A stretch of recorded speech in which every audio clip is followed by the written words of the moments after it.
Get out of here.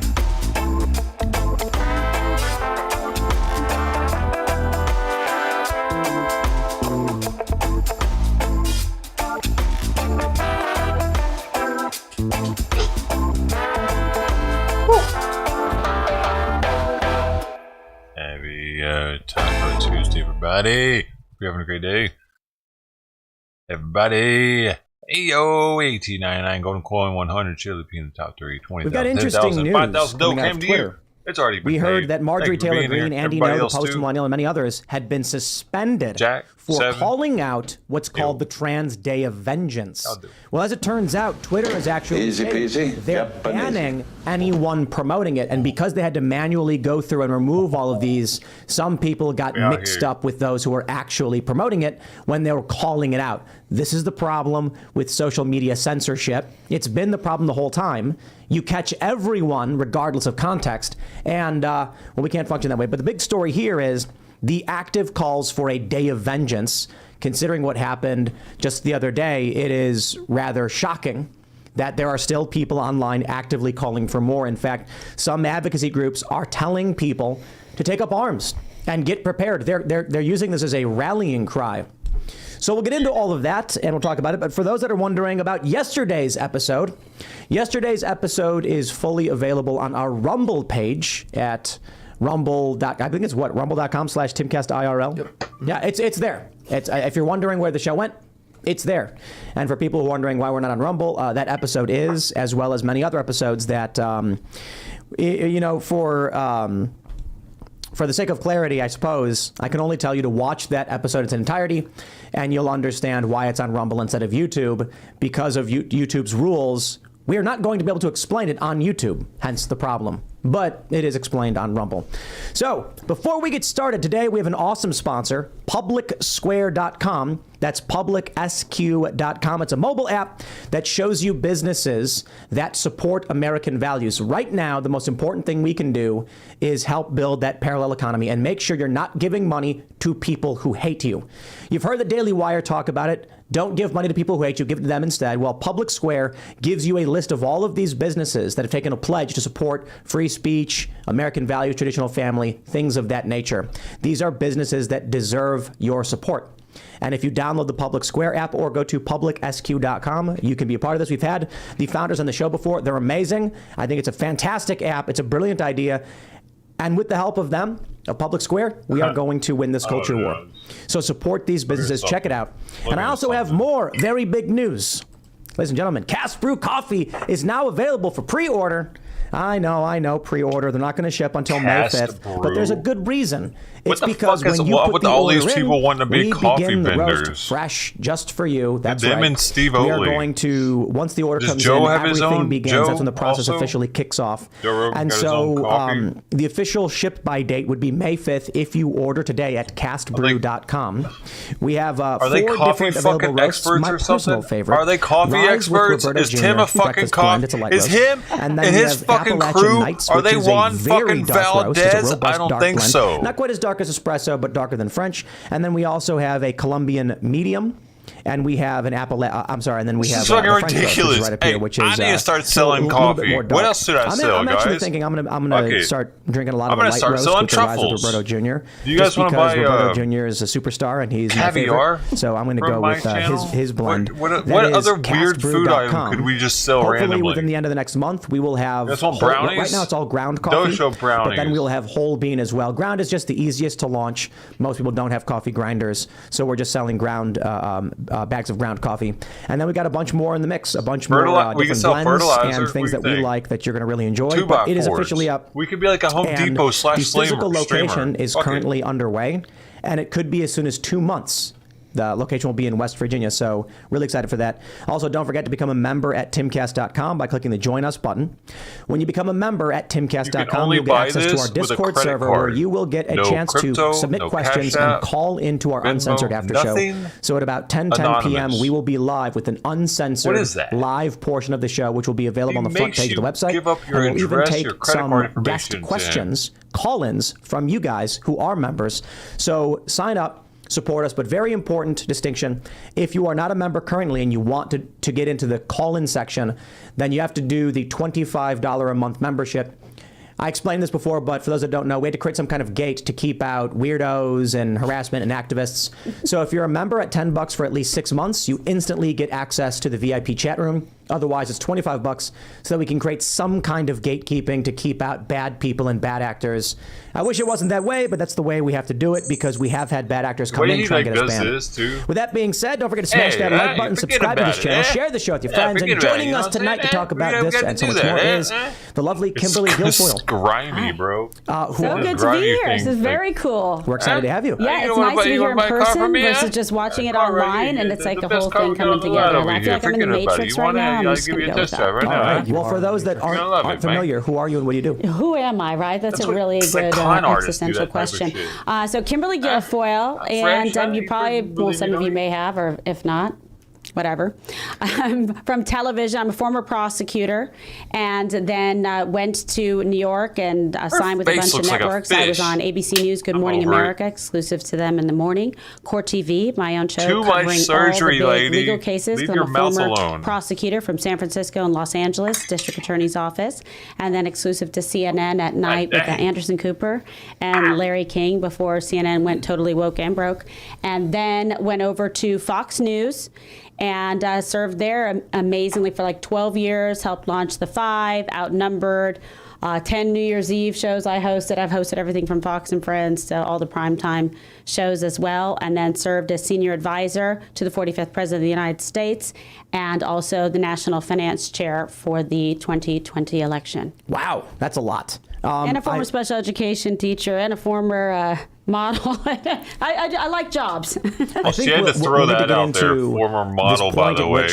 The culture split completely. She's trying to hold on to that one. And you mentioned being at CNN before they got woke and went broke. Yeah. So I'll be interested. We should definitely talk about that later in the show, that point at which the split started to occur and when you started to see it. Because you're actively working in these media companies when it's fascinating to be in those newsrooms and to be in those management meetings and discussions and discussing the editorial, what's going to be in the rundown of the shows, what are we going to cover, what are we not going to cover. It's very interesting to see how this just evolved over time. And I had Steve Cracker on my show who did a book called recently called Uncovered, and it talked all about what was going on in the newsrooms. He had worked at CNN as well, and just sort of the metamorphosis, covering everything between COVID and the pandemics, the 2016 election, the 2020 election, and how that all has really just shaped what we've seen from corporate media. Right on. This will be fun, so thanks for hanging out. We also got Brett Dasovic from Pop Culture Crisis hanging out. What is going on, guys? Yes, I do host Pop Culture Crisis. My resume is not quite that long, but Monday through Friday at 3 p.m. we do discuss pop culture, movies and television, Hollywood, and a lot of times that is, unfortunately, where Hollywood, politics, and culture all seem to intersect, so it does kind of cross over into this sphere. Happy to be here. Right on. Hi, everyone. Ian Crossland here, and thank you for making noise about the Restrict Act, this nonsense act that the House of Representatives has put into the Senate. So I've seen a lot of noise about it. It is the Patriot Act of technology. We need to shut it down now before it gets out of hand.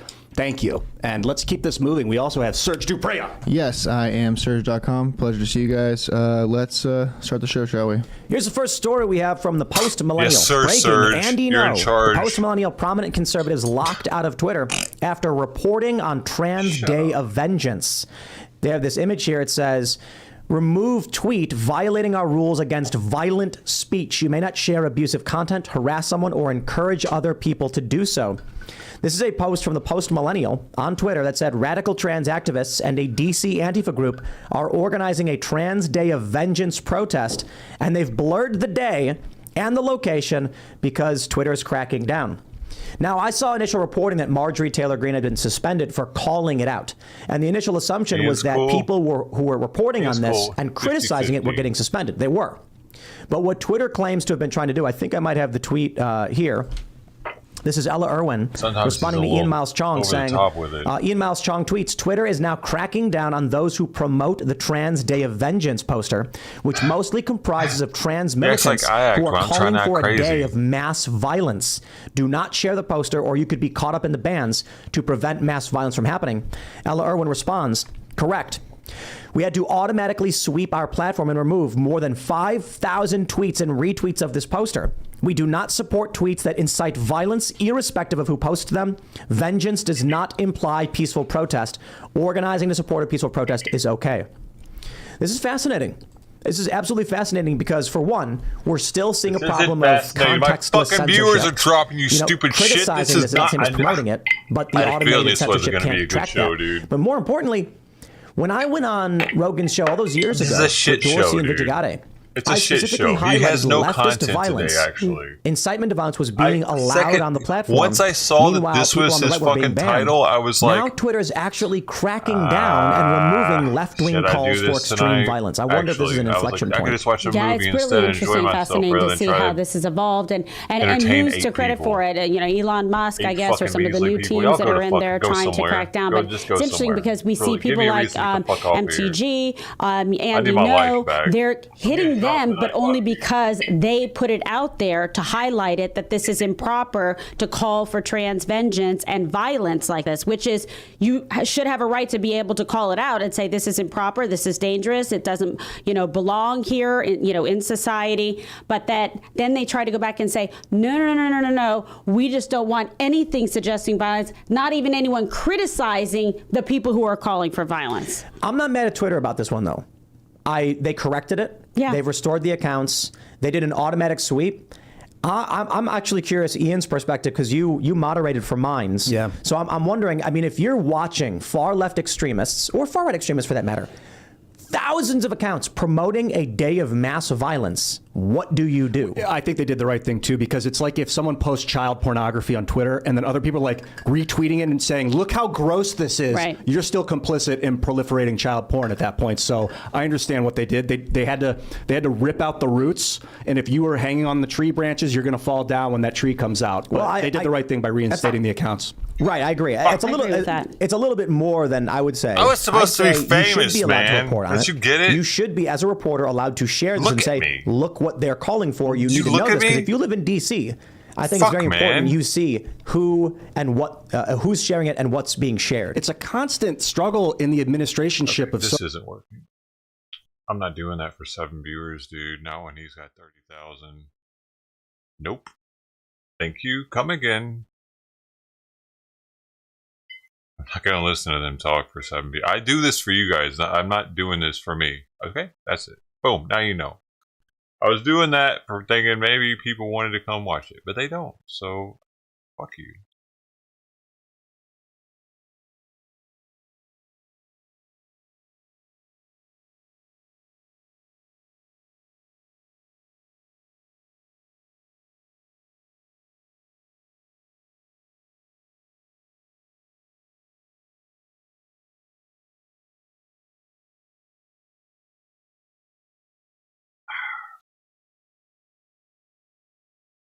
They don't. No one's talking anywhere. That's another reason. Fuck you, Jack. Why fuck you care? Go away.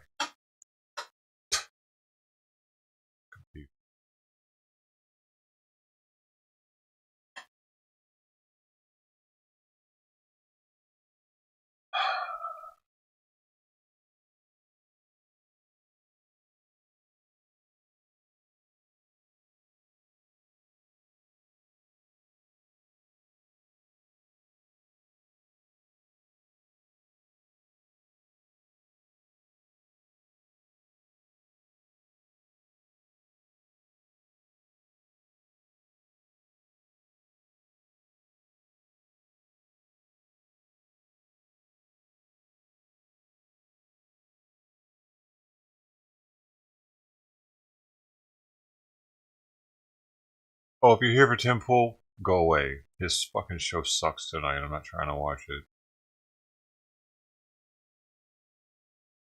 Give a shit about Twitter. I really don't give a shit about Twitter, dude. I don't hardly use Twitter. I'm live on Twitter right now, but Twitter, fuck you. I really don't give a shit about you because you're rarely saying anything. And who gives a shit? Fuck Twitter. I don't care. I don't care if Twitter's fucking cracking down more. Good for Twitter. You know? I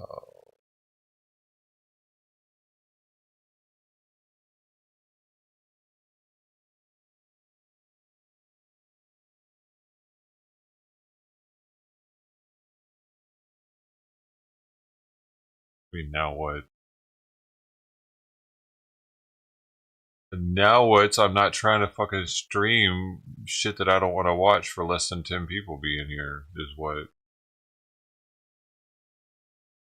I think that's been the case for years, man.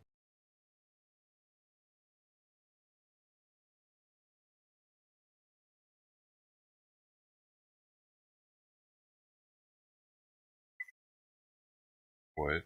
Fucking, I'm sitting here having my drink, is what. And you can do whatever you want to do now, just like you could before. Amazing.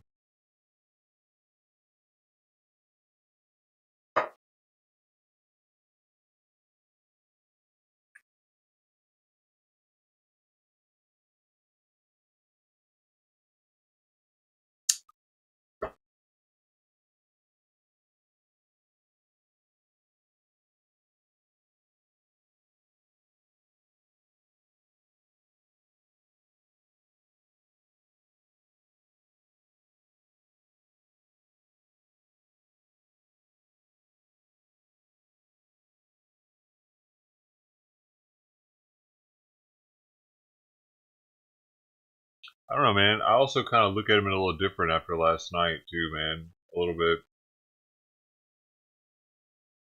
old paywall, and you have to use a credit card thing to join. Like, I don't know, man. That being a little jaded against old Timcast.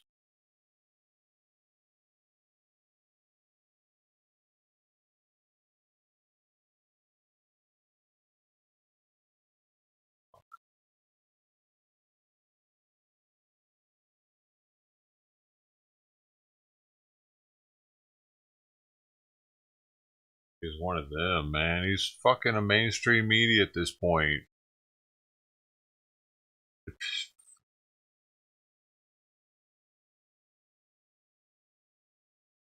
Like, I'm trying to find his hate watchers, dude, so they can watch him with me. And at the same time as he has some good talking points, we can talk shit about them, you know? And that's really hard to find on here because everybody seems to love all of them.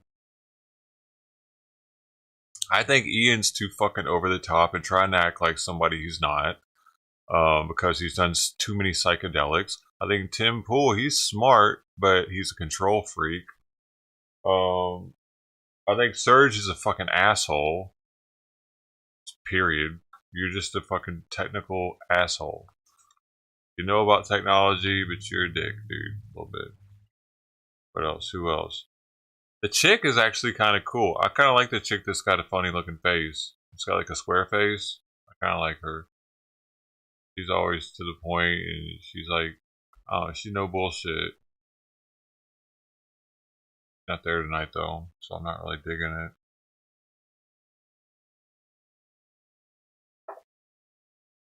I think she's my favorite person on there, actually. The chick that she's like a face like mine, kind of. It's kind of like, it's got edges. What's her name? Yeah, but I was just losing people tonight as I was talking shit. So it's like, well, fuck. I guess this ain't working. I'm not that like that's what I'm trying to get is like people to watch just because I'm talking shit. It's just like it seemed like they liked the crowd so much that they were leaving because I was talking shit. So that's like, whoa. I guess this is having the opposite effect here right now. Witnessing it. I'm not drunk. This is only my second drink. I'll be all to be thinking I'm drunk or anything. Not even buzzed, dude. I'm just tasting it at the moment. This one, this is Gold Spot. The last one was Fortaleza Rasposado or whatever the 8-month aged Fortaleza. This is a Gold Spot. It definitely tastes better than tequila. Tequila's like, I got even tacos for that one, I think. Or be drunk already. Sorry, Jack. I mean, go off on you, dude. I'm just like mad the content's not there tonight with this show. Honestly, really cared. I've never really cared about like, dude. Like Oreo be doing these or Twitter file shits. I really don't care about Twitter, man. Y'all can tell that. I don't even cover it. I don't cover in the Twitter drops, any of that shit, because I've known for the longest that all these platforms have been doing this. You know, we've all known it.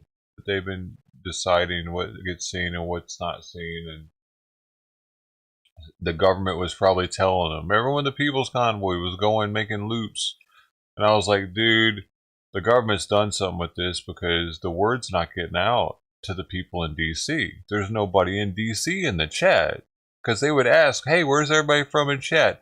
No one said DC, and they were actively doing laps on the Beltway when they asked. They were on the interstate. Burp burp. Hey, where are y'all all from? No, they were in DC at the moment, and no one said DC, and they had like 1,000 people in chat.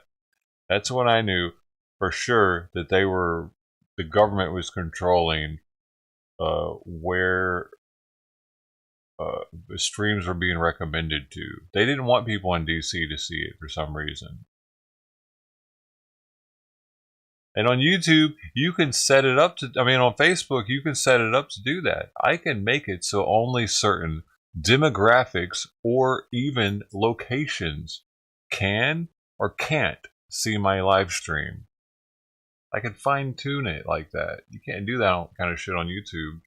But that's another reason why I know that YouTube is doing it on their own at all those different levels, like all the different demographics, like age, sex, race, location.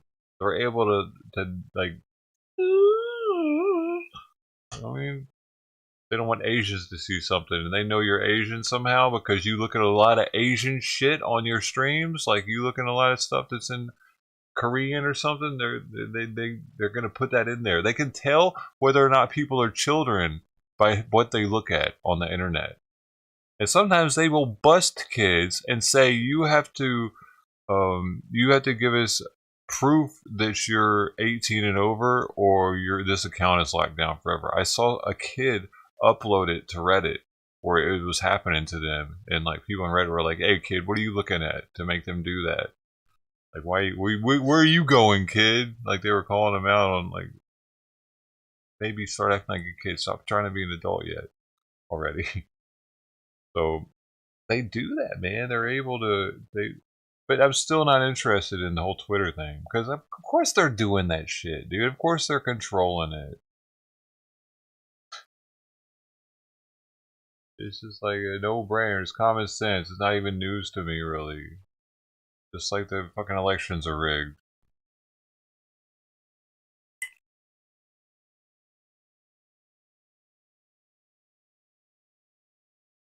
Mr. Lame Strange in the house.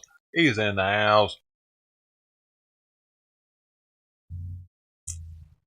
Maybe everything got mentioned on the radio. Well, I don't know if the government was talking to the radio stations. That might have just been the radio station knowing better. But they got mentioned? They actually got mentioned, though? That's interesting. Do I vote? No. I don't. I don't vote because I think it's bullshit. I always have. I have never voted. It's bullshit. I thought it was rigged forever.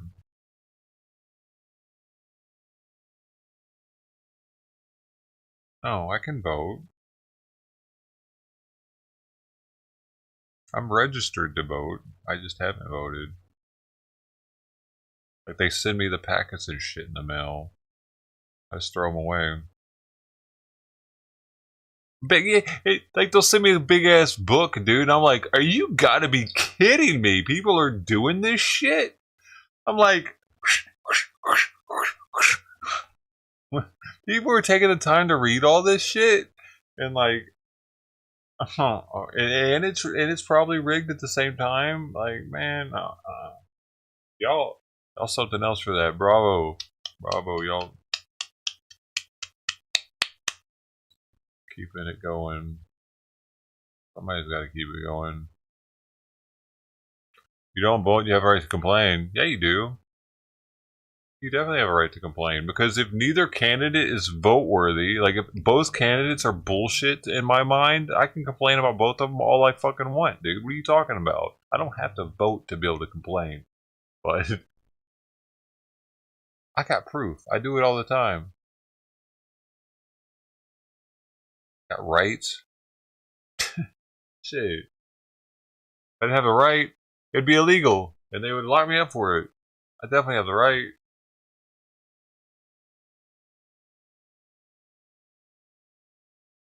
Like, you give me two fucked up people to vote for, what you mean? You have to vote for one and you can't complain. Does that make any sense?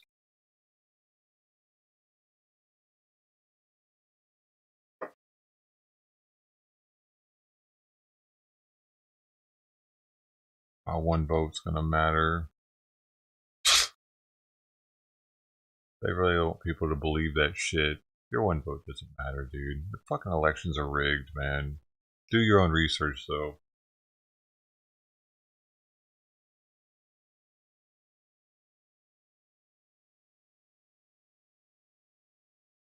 Your one vote matters when you got a group of one votes. You know what I'm saying? When you're like with a fucking bunch of people that are like, hey, you too, me too, we too. Yeah, we're doing this. But like, I'm a loner, dude. That shit doesn't matter. It's okay.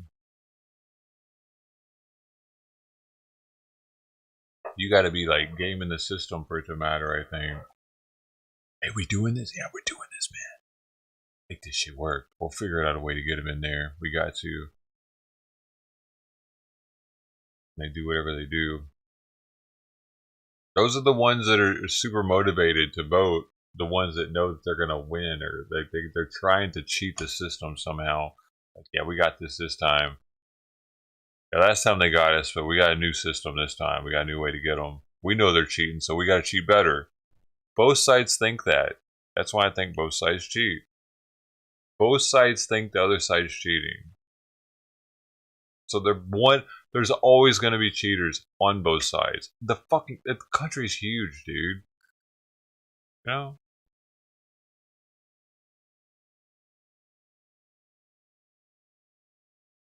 Put down your crack pipe for more than 5 minutes. Wait, hold up, man. What makes you think I smoke crack? 'Cause I'm skinny?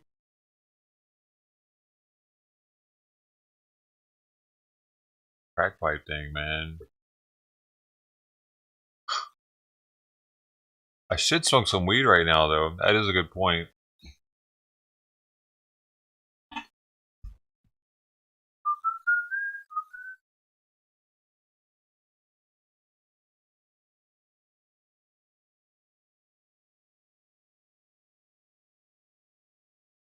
And it would have made sense. I don't know, 200, 100 years ago, before we had the internet, before we had the digital age, yeah, voting made more sense maybe.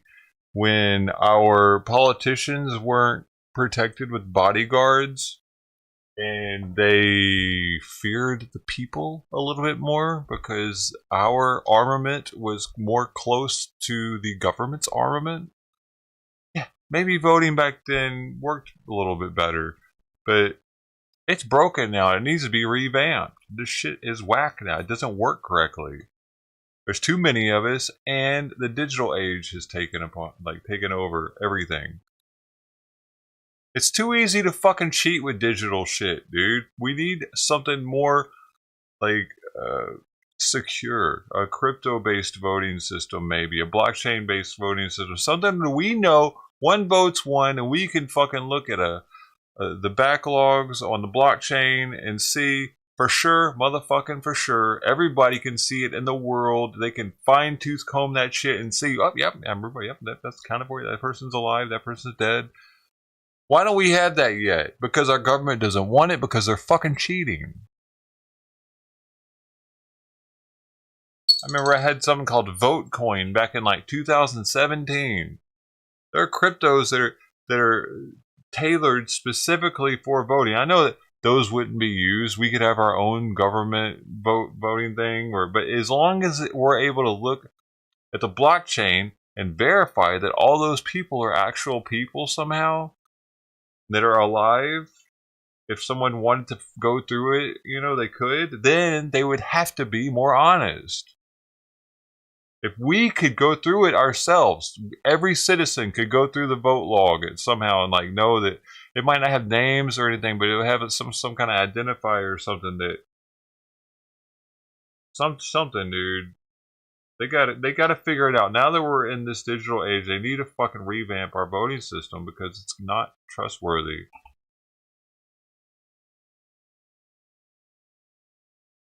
And it's only going to get worse because less and less people are trusting it, dude.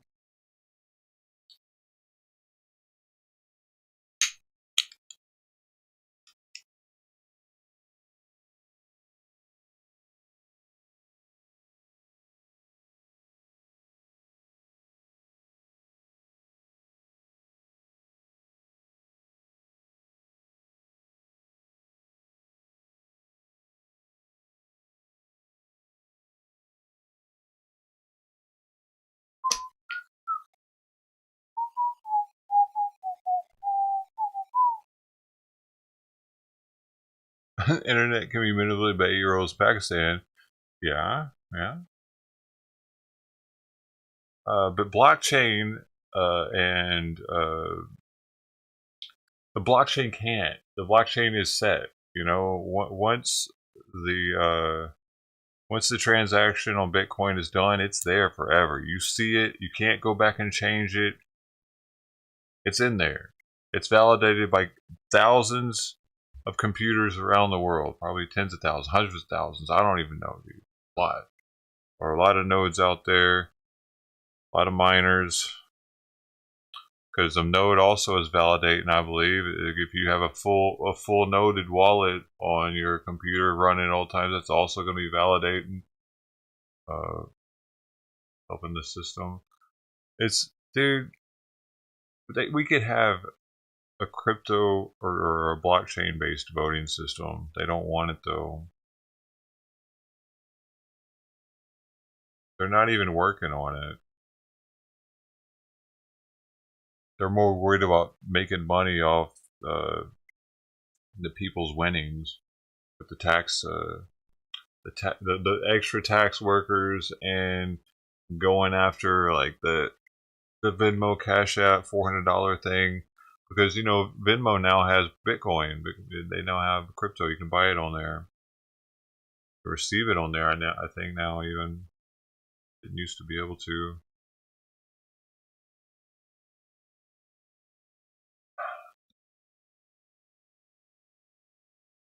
Council member. I know that's probably not a good idea, dude. Ayo, let's go.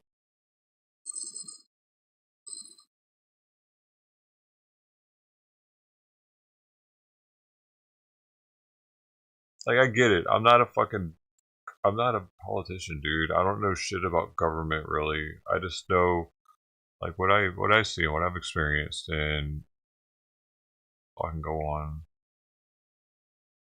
You're probably a government expert. Good for you.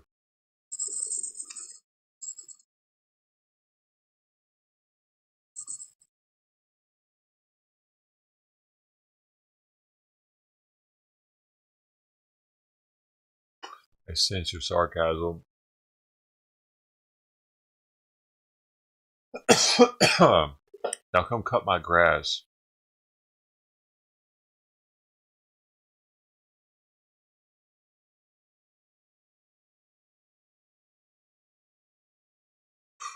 The lawnmower out here.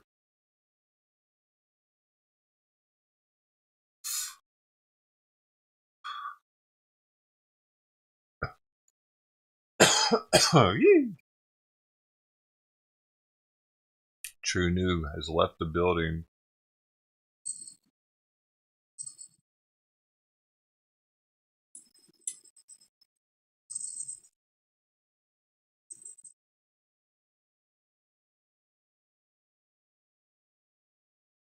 Dude, Anthony Aguero was here today. I was gonna thank him.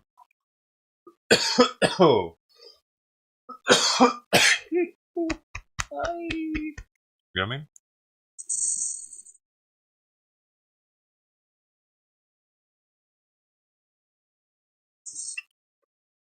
That's how you do it.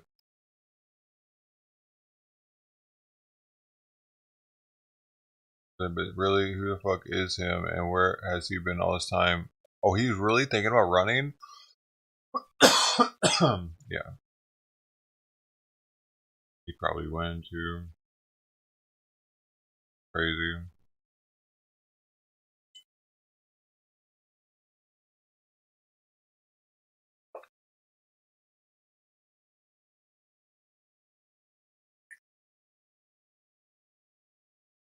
Am I supposed to actually watch Tim Pool now, or what? Are you guys here for Tim Pool? What's happening?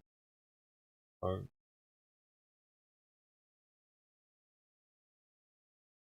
I supposed to put that on now, y'all? One in the chat. Bro. The police body cam? Yeah. I did. It was, oh.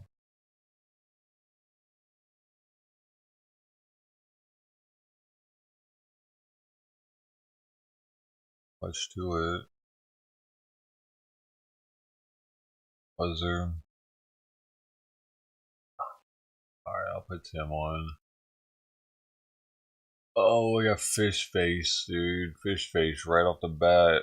Jump to this next story here from the Post-Millennial. Oh, we're going right into a fresh story. Okay. FBI's former top profiler warns of potential for contagious copycat crimes in Nashville after school shooting. Following such a shooting, O'Toole said that communities should remain on alert for up to 2 weeks due to the potential for copycats. Quote, in 2000, when the FBI released its first report on school shooters, we found that the copycat influence was powerful, and it influenced the 18 cases that we studied. This report was compiled in the wake of the Columbine high school shooting, which claimed the lives of 13 people. O'Toole said that she believed the shooter's manifesto should not be released in that case over fears of the contagion effect.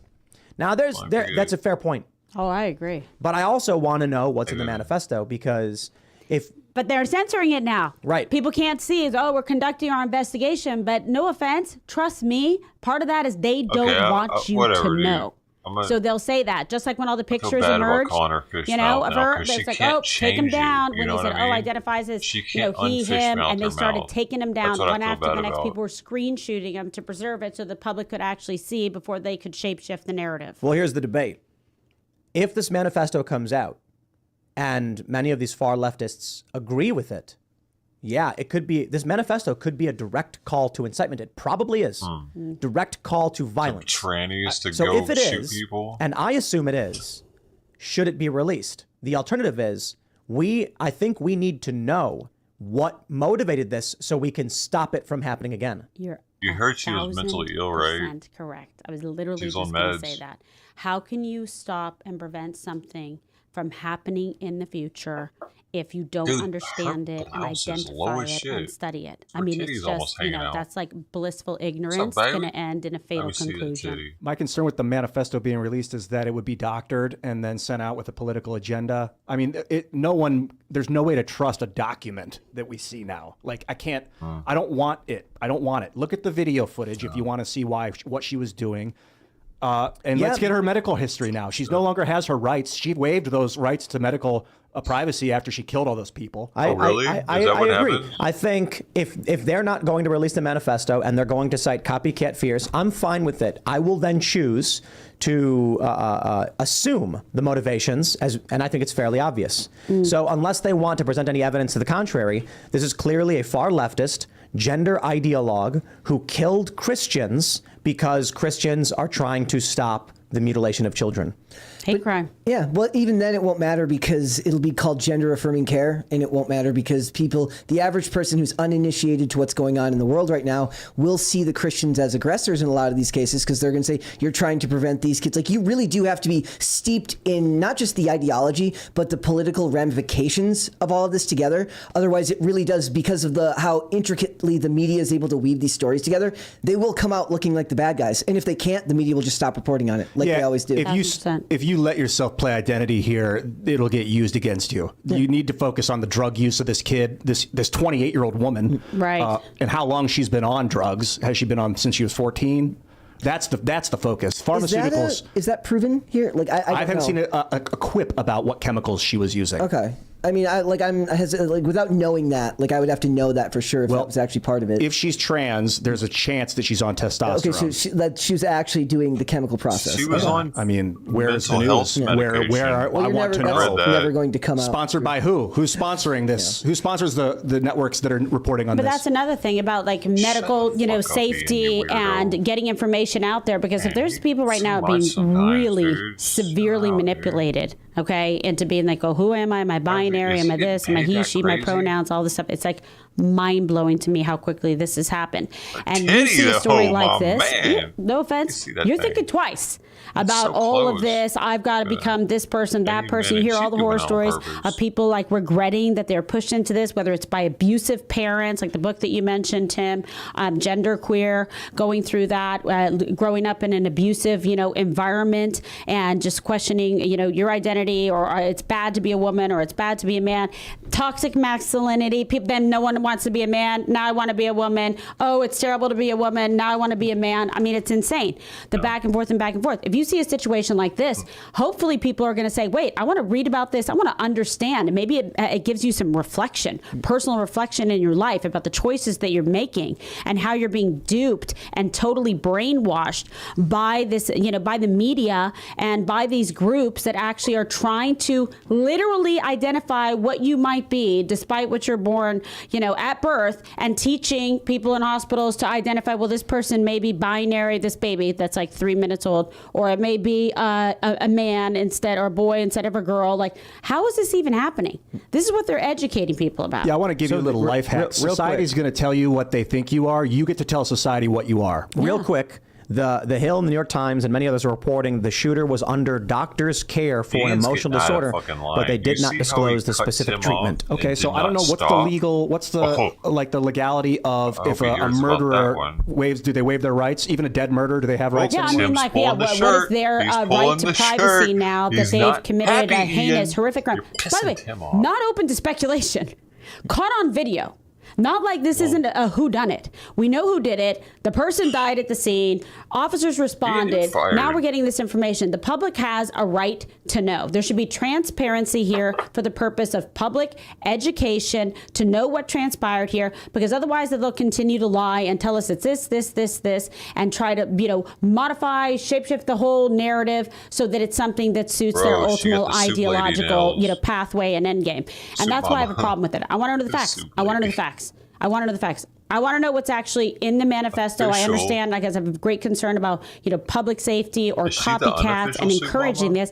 And, I had a lot of colleagues, at Fox that say, and one of my great colleagues, a great friend of mine, Greg Gutfeld, says, if you continue to report and do this, it makes highlights for copycats and it encourages people to go out there and repeat these crimes if we're giving it energy, if we're giving it life and breathing into it all the time. But there has to be a balance between responsible reporting to not encourage it and create copycats, and also allowing the public to have a right to know the facts, etc. Because rightfully so, we have become distrustful of the corporate media and the narrative that they push on us every single day, which, by the way, they have proved to not be trustworthy when we find out time and time again that what they told us was bold-faced lies. Yeah. And that's what I want to stop in this country, because this is America. We should be able to know. It's not North Korea or China or Russia. Is there a precedent for a dead murderer, like their privacy being like, okay, now that this person's committed the crime, they're dead, we're going to autopsy them, we're going to find out all their medical records? Is there?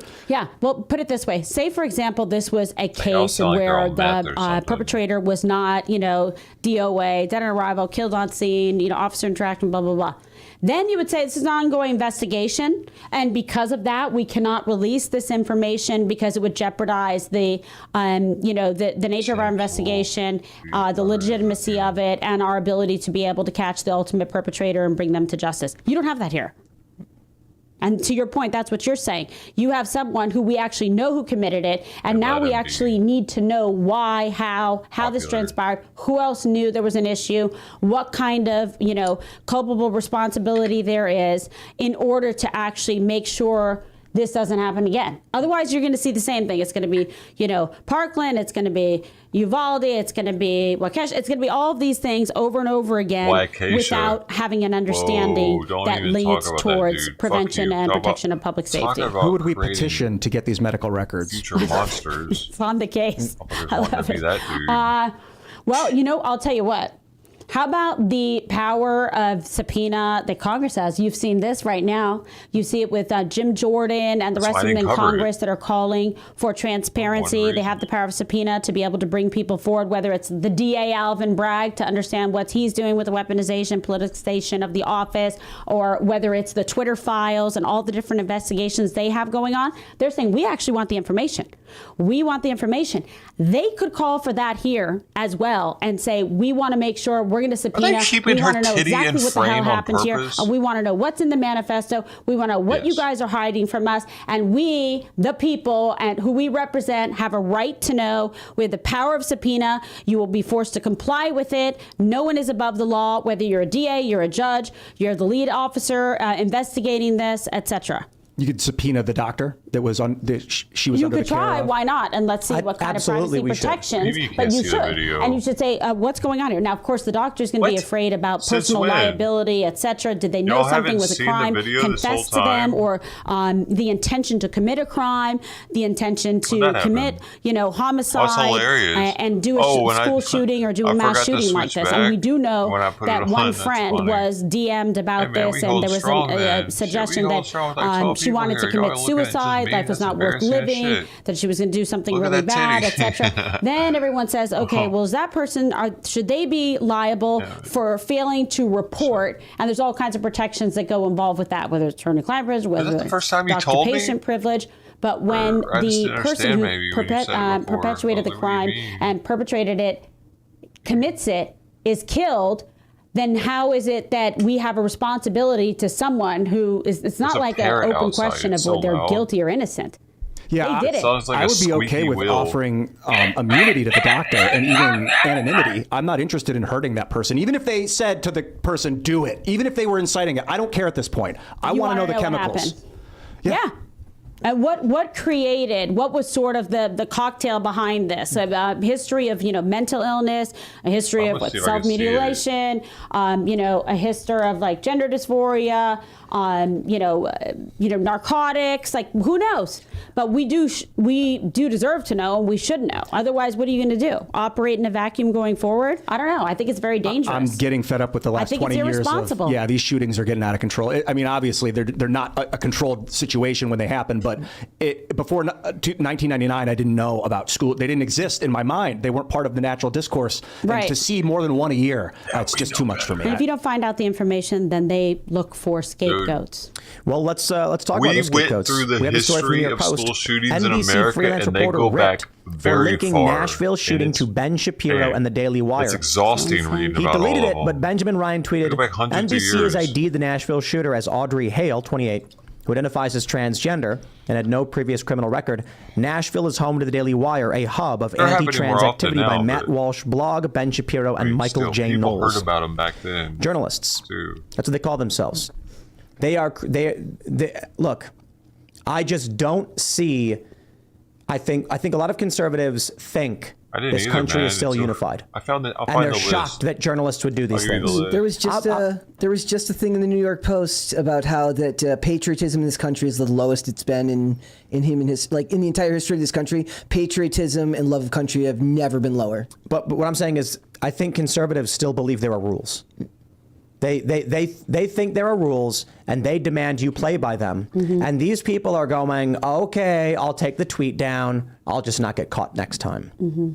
So while we keep trying to play this game of, can you believe these institutions would say such a thing? I demand a retraction. They're sitting in their room laughing, being like, these morons are still playing by the rules while no one else is. Also, nobody sees the retraction anyways, and nobody ever. A little sees bit. They make money off it. But in general, you post the article first, you get the rage out of it, you retract it later when all of that's passed through, and maybe a quarter of the people that saw the initial one see the. But it's good for them. One. That's just clickbait. It's all about the headlines. Look, they put all kinds of false narratives in. The first one was an American Indian entered the schoolhouse in 1764, and dishonest. killed the schoolmaster, to me. and shot 9 They're or propagandists. 10 A fake article will get 1 million views. Only 2 and children then a week later, the survived. retraction will get another 50,000. Exactly. That's 1,050,000 views for their bottom line. There's a link It's right all there. ad There's a revenue. bunch Did you say of this them on article there. got taken down? No. His tweet. Crazy. He deleted it. And they make those, and they post those articles knowing they will likely have to post a retraction later, knowing that if you're a propagandist, you got your word out there initially. Sure, you have to retract it later. Sure, maybe a quarter of the people see that, but that's another, that's the rest of the Who gets the win? Exactly. They get by numbers, they get the win. Think about what this tweet really means, though. Of course, this reporter is trying to frame it in a certain way and link them. But I'll put it this way.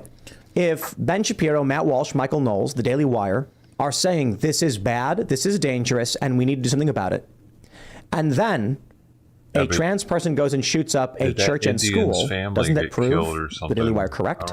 That we need to pay attention to what's going on? We need to help these people and prevent these tragedies from happening? No, you shift the narrative and make it about gun control and say that people shouldn't own guns, and then immediately people forget. But I think the real answer is yes. Yes, we should. It does prove that there is a big problem right now with drugging up people. I think the gun control narrative is a useful tool for Democrats because it gives you a never-ending problem.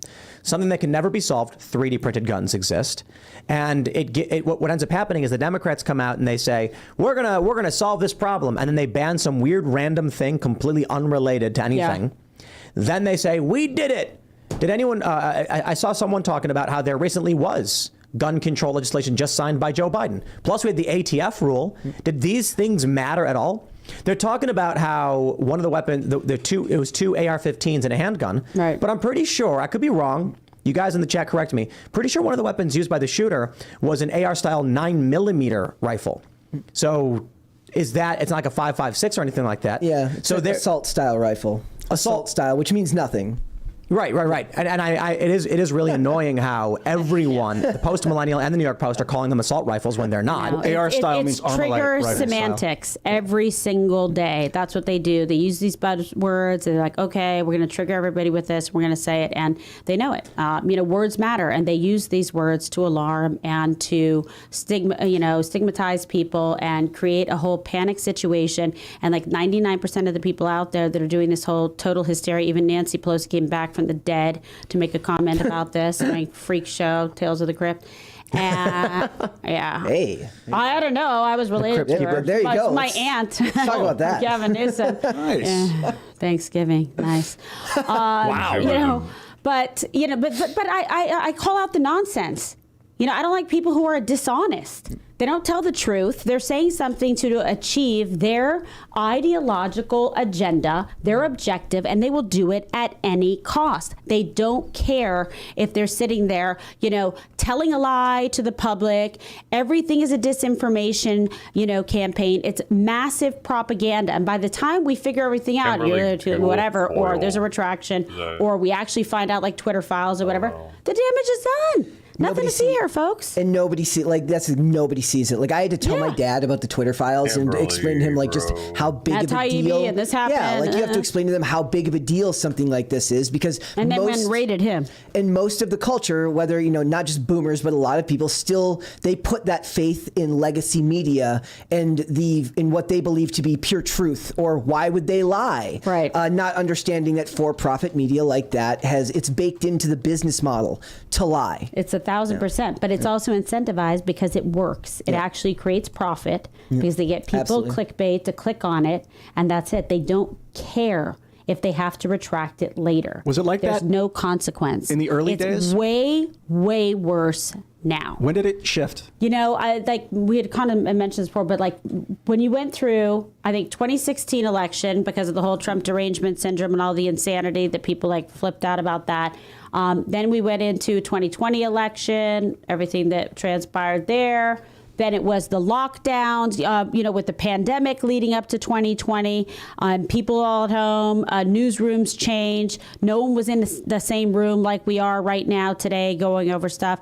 And then you had a lot, quite frankly, of the young people out there that were working in some of these jobs, et cetera, and like a very vocal minority talking about how this made them feel or that made them feel, or, they were upset. Remember the Tom Cotton stuff in the New York Times and the editorial? And then everybody was rioting at the New York Times saying, we were so disgusted to work for this news organization. How dare you put this, opinion article up that he had. And it became that whole thing. And it really developed the perfect cocktail of the group think.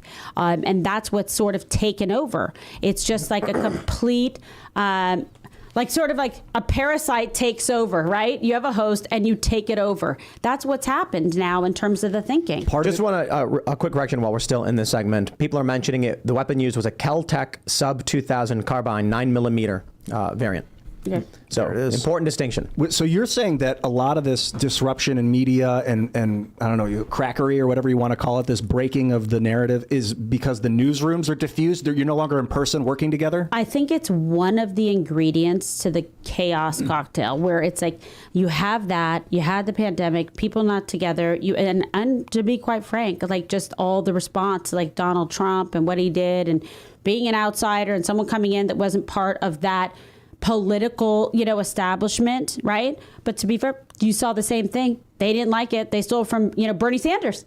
Bernie Sanders was not part of the establishment. They wanted, Hillary Clinton, anybody, but Trump, someone that they could establish. So when you actually see, they're very similar, the two sides. They mirror each other in the establishment, the way they want to control people and the way you think. And if you're not someone that beats to that drum or plays inside that system, you're an agent of chaos, and they will do whatever it takes to destroy you. Bernie bent the knee and shifted his policy positions. I just think there's no moral character there. I think there's no moral character there. He actually stood and believed in something, and then he showed himself to be, sort of a false prophet, not someone who actually stood for his principles and what he believed in. He also, essentially let the DNC and everyone take the nomination from him and gave it over to Hillary Clinton. Or Joe Biden. Well, both. They had all the moderates drop out at the same time and then endorse Joe, and then surprise. That's called collusion. They get offered those cushy jobs. Right. You know what I bet? I bet they went to Buttigieg and said, "Look, we'll make you transportation. We'll give you some do-nothing job. I don't know, something like transportation secretary." 1,000%. And then he's like, "All right, works for me." And then, now he's got to work.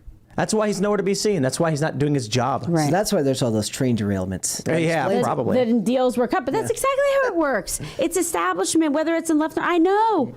I spent years being like a front row seat to, leftist, liberal, Democrat agenda, even though I was a Republican. I guess I was like a sleeper cell in there. And then I went on this side and I see it. So I see what the two extremes are like and what they want to put together. And they're not that different in terms of wanting to be able to control the people within the party. They're going to play the party game and not buck the system or the establishment.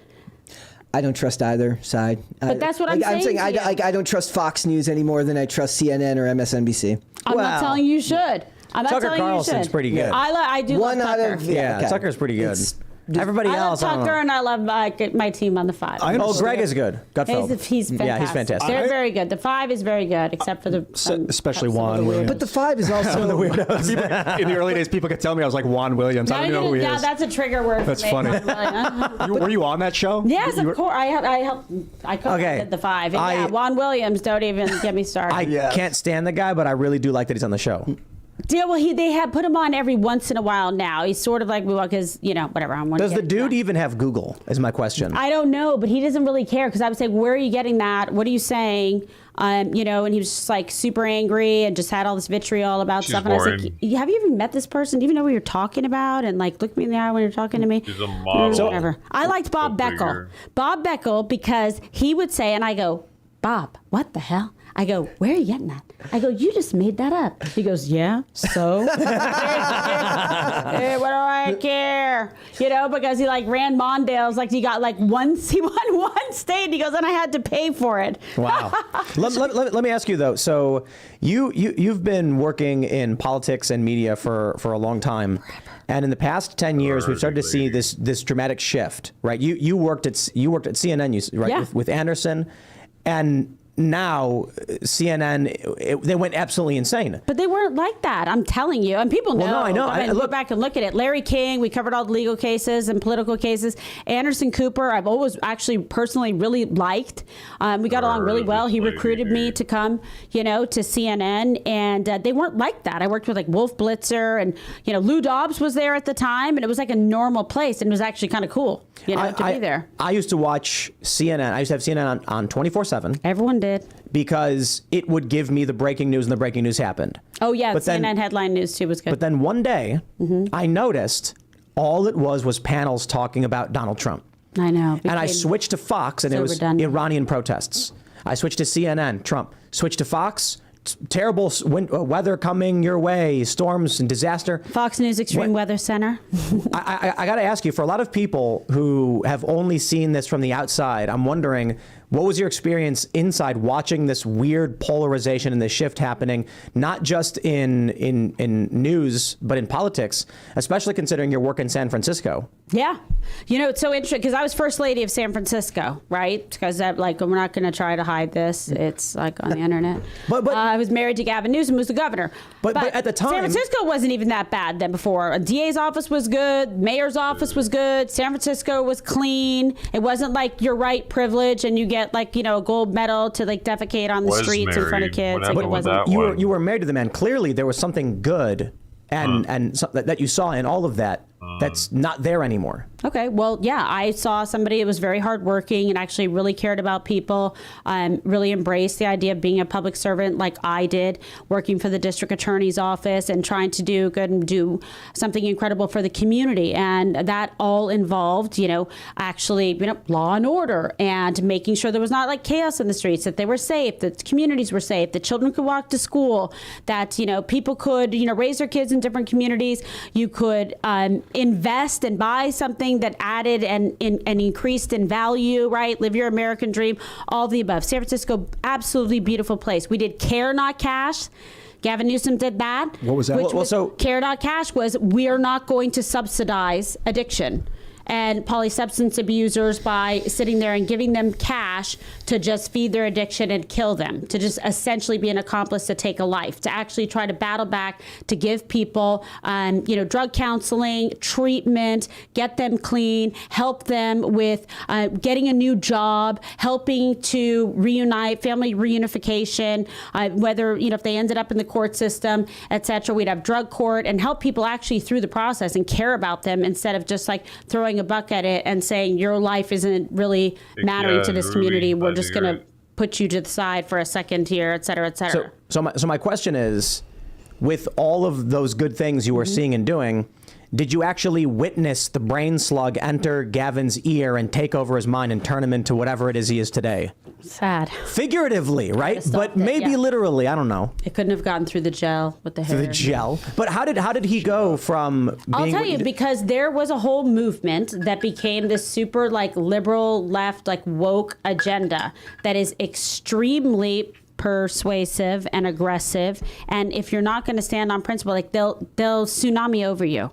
They will destroy you. I literally had people coming to my house where he and I lived, protesting, lighting sofas on fire in front of our house. I would have to go out there with the hose, and I didn't care. I was like, you're going to come to my house? Now you're doing an aggressive act against me, and now it's you and I. Let's go. So I'm shooting the hose at people. They're ringing my doorbell all hours of the night. They're like, Gavin Newsom doesn't care about anybody. He's like Attila the Hun. You have no idea. The narrative was so different. He was the most conservative person and moderate, responsible about taxes and incredible programs for small businesses, all of the above.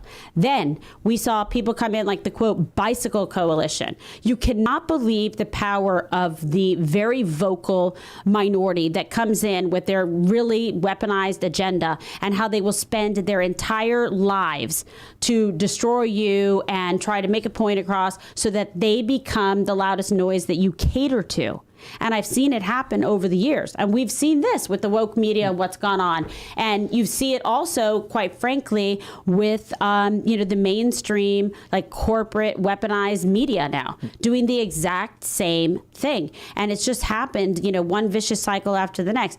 I will say probably the ascendancy of Donald Trump helped feed this, in that people became so upset, so deranged, so obsessed, addicted to Donald Trump and Trump derangement syndrome. I think it's 1,000% real. We've seen it across all the different election things, campaigns, events, all of the above, that literally they're like, we have to move in unison against this one, entity, dangerous force and movement in the country. And so it was just a complete slingshot of aggression back in the other way, to try to stop it. California orders skilled nursing facilities to accept coronavirus patients, from the LA Times, April 1st, 2020. I don't understand how, when you look at Newsom, Cuomo, I think Wolf, what other, was it Murphy? Was that one of the governors? Whitmer? Yeah. They were putting COVID patients into nursing homes and killing the elderly. And Newsom is one of the governors. No, listen, it's very upsetting to me. He and I still have actually a very good relationship. I've had to clear up a few things recently with him.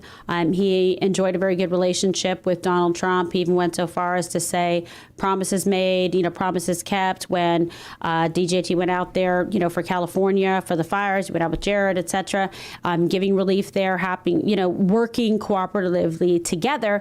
But now, find themselves on more kind of polar opposites. There's a whole looming election. There's the chance if Biden runs, or is Kamala, is Gavin Newsom going to run? So it becomes obviously, incredibly complex. Let's see if my ex-husband runs against my future father-in-law. I don't want to just keep harping on him, though. I'm curious about, what was this cultural shift in media and across the board that, just to elaborate on the experience, for me, when I started working at Vice, I wanted to be there because they were edgy, because they were not establishment. Shane Smith, the CEO, had gone on Colbert and said, look, we're not left, we're not right. We don't want to do any of that. We just want to tell these stories. And then within a few years, I saw the transformation happening. I'm like, I'm getting out of here. And then I went and worked for another company that was new. And then within 8 months, boom, they were getting woke. Of course, they went broke, laid everybody off. I'm just curious, your perspective on how this happens to these companies. I think, okay, I'll tell you this, because I also had worked at, MSNBC, but like filling in, doing analysis and, filling in like primetime anchor, like for Dan Abrams, I was part of his show. Everyone was trying to kind of do the same thing, right? Except Fox, was definitely more conservative for sure, but they're not even that conservative these days to begin with. You know what I mean? Tucker's fantastic, I think. I like the Five, Hannity, whatever. But MSNBC made a conscientious decision from a management perspective to go ahead and be the counter programming to Fox News. That's what happened first in terms of the big, cable news networks. Then seeing the success that MSNBC was having in the counter programming, like you have to remember back, there were nights like Rachel Maddow, Oberman, everybody doing incredibly well in the ratings, like giving Fox a run for their money. Okay. And we were like, the engine that couldn't fail, we're like propelling forward with like smashing ratings. Then CNN saw what was happening with MSNBC and decided they would follow suit. So then you had someone like Jeff Zucker, who was super Trump, The Apprentice, everything, besties at weddings together, all of the above, come in and try to push CNN to that extreme when, Don Lemon, Cuomo, who, by the way, I worked with at ABC News at Good Morning America, was not this person that was like a super leftist or anything like that. But it becomes that reward. You know what I mean? It's like classical condition. It's like, okay, I'm going to do this. Oh, it actually worked out well. I'm going to continue to do that. So you saw CNN do it, but they were late to the game. That failed for them as an economic model. Okay. And it didn't work. It didn't ring true. They weren't able to capitalize on it. And you saw their like online thing, the CNN digital, total collapse, no infrastructure, no authenticity. And then layoffs, Zucker gone, all of the above. So CNN's in a free fall with like horrific ratings right now, right? It began to like drop down with MSNBC. You had the pandemic, you had Trump, you had all these movements, and you had the mainstream media, the print journalism, also being very aggressive, following through with that to say, like, this is not what we want, and making all these constant attacks. Then you also saw the political process weaponized against conservatives, against Trump, with all these different investigations that later turned out to not bear any fruit, right? But it's actually what paid for them to continue editorially to go after him and demonize. It's a self-fulfilling prophecy. They were making it happen. Right. Now, the only reason anyone was interested in pursuing it was because they were getting pressure, because the media, it was a swirling toilet. It was a flush sending us down into the sewers of politics. You were advisor to Donald J. Trump? Yes, senior advisor. What I got from looking at it now, looking back, is that he came in and without even realizing it, posed a threat to this change of guard from the liberal economic order to the new world order that they're trying to create, where they don't want American military bases, they want to create some global technocracy. And he wasn't part of the establishment. It seemed like he didn't know that he was in the way. Like, he ended the Trans-Pacific Partnership, which I thought was a brilliant move for American sovereignty. So now these Malaysian oil companies can't sue us as citizens. And That's he held good. NATO accountable. But that pissed off this oligarchy that wants the transition. Did he know that he was doing that, or was he just doing what he thought was the best for the country? I'll tell you something. He does what he thinks is best. He'll listen to your opinion, your viewpoint. He'll make a decision, but he actually will analyze it and decide. But he operates from a businessman's prism and perspective. So, and we haven't really had like real businessmen, occupy. We certainly don't have one right now. He doesn't have any business experience, Joe Biden, right? And we see what's happened with the economy and whatnot. But Donald Trump approached it like that. He's like, well, why are we giving all this money to these people? They're not paying it. Why are we giving all this money to NATO? They're not contributing anything. Why are we giving this money to China? Why are we doing this and this and this? And he actually asked the questions. Like, why are we doing this? And then he would get the answers and then, decide what needed to happen in order to represent America's interests. He doesn't apologize for being someone that represents the United States and what our best interest is for the American economy, for manufacturing, for infrastructure, creating jobs and economic opportunity across the board, taxes, etc. But he operates from a different perspective. He looks at it like, what makes sense to me? And I'm not just going to do it this way because the establishment, left or right, has been doing it this way forever. It seems like he posed a threat to this transition of order. And so they were like, crap. We can't tell people that he's a threat because they don't know that we're doing this. We're doing it kind of undercover. They don't know we're transitioning from the liberal economic, that we're selling out the American power structure to create a global power structure. Right, just like the Paris Climate Change Accord, all of the above. That was like, hey, all the good old boys, let's all play ball, bro. We're all for the environment, blah, blah, blah. He's like, what the hell? Why are we paying into this?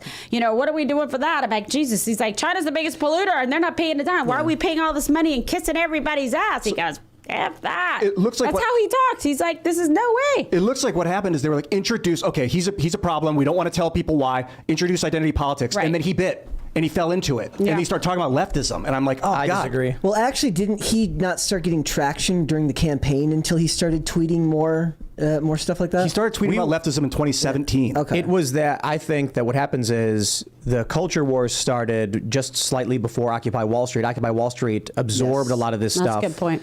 And then you got Gamergate in 2013. And so a lot of people started experiencing this cultural phenomenon, this shift. I went to a Trump rally I think it was in Wisconsin somewhere, and I asked some older folks, I don't mean old, but, 50s, right. And these guys were like, look, Trump's talking about bringing jobs back. He's talking about helping the union guy. He's talking about helping the working guy, securing our borders. I'm all for it. And then I talked to some 20-year-olds, and they were like, he's against political correctness, and I respect that he speaks the way he wants to without fear of censorship, and we're really worried about what's happening culturally. I think that greatly benefited Trump. Both are true. Early on. And so I don't think it's that he decided, hey, I'll use this. I think he was the avatar of the rage of the working class and those who were sick of the hoity-toity political, just leftist and culture the whole stuff. Forgotten men and women that were left behind, which is true, but they were left behind by both parties, and he makes that very clear. And I saw that when I went to Florida. A woman told me, I asked her, I was in Fort Lauderdale. I can't remember exactly which rally it was. And I asked this woman, I was like, so you're here to support Trump? Are you a Republican? She goes, oh, no, I've never voted. Right. And I'm like, this is the first, yeah. She's like, I've never cared for it, but he's finally speaking up. And the reporting at the time in 2016 was that areas of the country that traditionally weren't really Democrat or Republican were lighting up and turning Republican because finally someone was speaking to these people. So what I think right now is to go on what you were saying, Ian, about them relatable. Absolutely. And to elaborate on what you were saying about the threat to this order, I think you've got elements of the U.S. government that want the U.S. to fail. Donald Trump gets elected, and I think, his whole strategy is, here's how we're going to help America survive and rebuild it. And that's a problem for those who have investments in foreign countries. I'll put it this way. You got these guys in government who have effectively put options on the U.S. economy. Yes. And Donald Trump is now jeopardizing their bet against America by making it stronger. And it's making these people very poor. They're very angry about it. I got the feeling that he didn't realize that he was doing it, that he was threatening some secret transition. I don't know if he knew. I don't think he knew. It felt like he was just doing what he thought was the best for the country from the base. I think he knew that it was going to piss all those people off because they certainly called and complained. A lot of people, he had people on both sides, and believe me, they called and talked to him and whatever. But at the end of the day, one thing you're not going to do, you're not going to be able to successfully bully Trump. You're just not. He doesn't care. He's going to do what he thinks. He tells you exactly what he thinks, and he's going to do what he says. That's how he is. And sometimes it may be frustrating. You're like, whoa, wait, we got to win here. Don't say anything else about that. You're never going to win that conversation with him because he's always going to say, trust me. But if he's always going to react a way, you can use that against him and get him to do what you want by giving him the opposite. I think he is unpredictable. I really do. I agree. I do agree with that. Unpredictable. One thing that because he'll change his opinion. Believe me, he could be in here right now, and you could say something to him, and he's like, and he's going to think about it. Then you could come and say something to him, and he's going to think about that, and then you're going to see where he comes down on it. It's. And you can't imagine, like, whoa, I didn't see that come. Why didn't he go this way on that or blah, blah, blah, blah, blah. And he has the way he processes and he thinks about things. And he's a very confident person, meaning he knows what he wants to do, what he thinks, and he's going to do. Ultimately, it doesn't matter what he thinks is right in his mind. I wanted to say, hey, Don, hello, and thanks for letting us psychoanalyze you on TV. What's up, dude? Is he going to win in 2024? I think so. Yeah. I especially think with everything that's like transpired now, what's gone on with the investigations, with the district attorney's office coming after him, whether it was, Mar-a-Lago and the insanity. And I remember that night so well, of them coming in and, storming Mar-a-Lago. Like, how insane is that? And you're going through like Melania's closet, like, what is wrong with these people? Like, yeah, seriously, if they can do it to him, guess where they can come in? I love your sign in the front. No trespassing. Yeah. Right? And police, if you're coming in, you better have a warrant. I was like, I like this. I mean, but it's true, right? I mean, this is America, and that you have to stand up for what you believe in. And if you think it's okay that they're going to do this, it's time and time again on President Trump. And like, where's the evidence? Where's the evidence of any of the wrongdoing? And then it's Joe Biden is sitting there living his best Corvette summer with a box of Docs in the garage with like crackhead Hunter and like China, like foreign. You couldn't make this up. People would be like, whoa. They'll be like, what medication are you on that you wrote this script? Because no one will believe it. No one will believe it, but it's actually happening in this country. I do worry that enough people are even getting this information. The amount of people that didn't hear about Hunter Biden just because of the media's ability to censorship, to censor it or to prevent it from coming out at a politically expedient time. I think the biggest uphill battle isn't just they did that to affect the election. Yes, well, that's what I'm saying. They censored the New York Post tweets on Hunter Biden, and now how many years later we're finding out it was actually true. There was like veracity and truth to it. There was evidence to back it up. There's evidence of foreign dealings. There's evidence of being in bed with China and $1 million here, there, whatever. I'm like, come on. I mean, come on. And so why is that guy still running around? I got to ask about Ron DeSantis. Who? He's this guy. I don't know if you heard of him. Ronnie D. He's over in Florida. He hasn't announced, but obviously everyone thinks he's going to run. What do you think? Do you think, obviously you don't think he's going to win because Trump's going to win? Well, listen, you're asking my honest opinion, and I would tell you. And right now, in this moment in time, I think 1,000% Trump is going to, win the primary. He will be the nominee. And I don't see anybody. I mean, do you? I mean, let me know. No, I completely agree. Let me know if you know anybody or think that there's anybody on the left that can beat Trump in the general election. If you have a legitimate election where votes are cast and one vote, one whatever, just saying, right, how the whole system works. Uh-huh. And I go and put my vote down. There you go, ma'am. Thank you so much. Boom, boom, boom, boom, boom. Who, now that you have Biden in office and you have that juxtaposition and you see what he has done and been a total abysmal failure, nor did I expect anything else because he doesn't have the business acumen or the experience. He's not a CEO. He's not a businessman. He is a failed career politician of 50 years sponging off the backs of the taxpayers. That guy. That dog don't hunt. Okay? Agreed. There we go. Then you got Kamala Harris, who I worked with in the DA's office. All right. Now the whole world knows what I already knew, okay? That she is completely incapable, incompetent, and actually kind of Fright Night terrifying at times. Like, it's not good. The cackling laugh and whatever. Halloween should just come one time a year. Didn't she not even get one delegate? And then Gavin, woohoo! Who wants any of this? I think you want California? Kamala didn't even get one delegate. Right. And Tulsi Gabbard got one, pretty sure. I like her. The only person I think could beat Trump is Michelle Obama.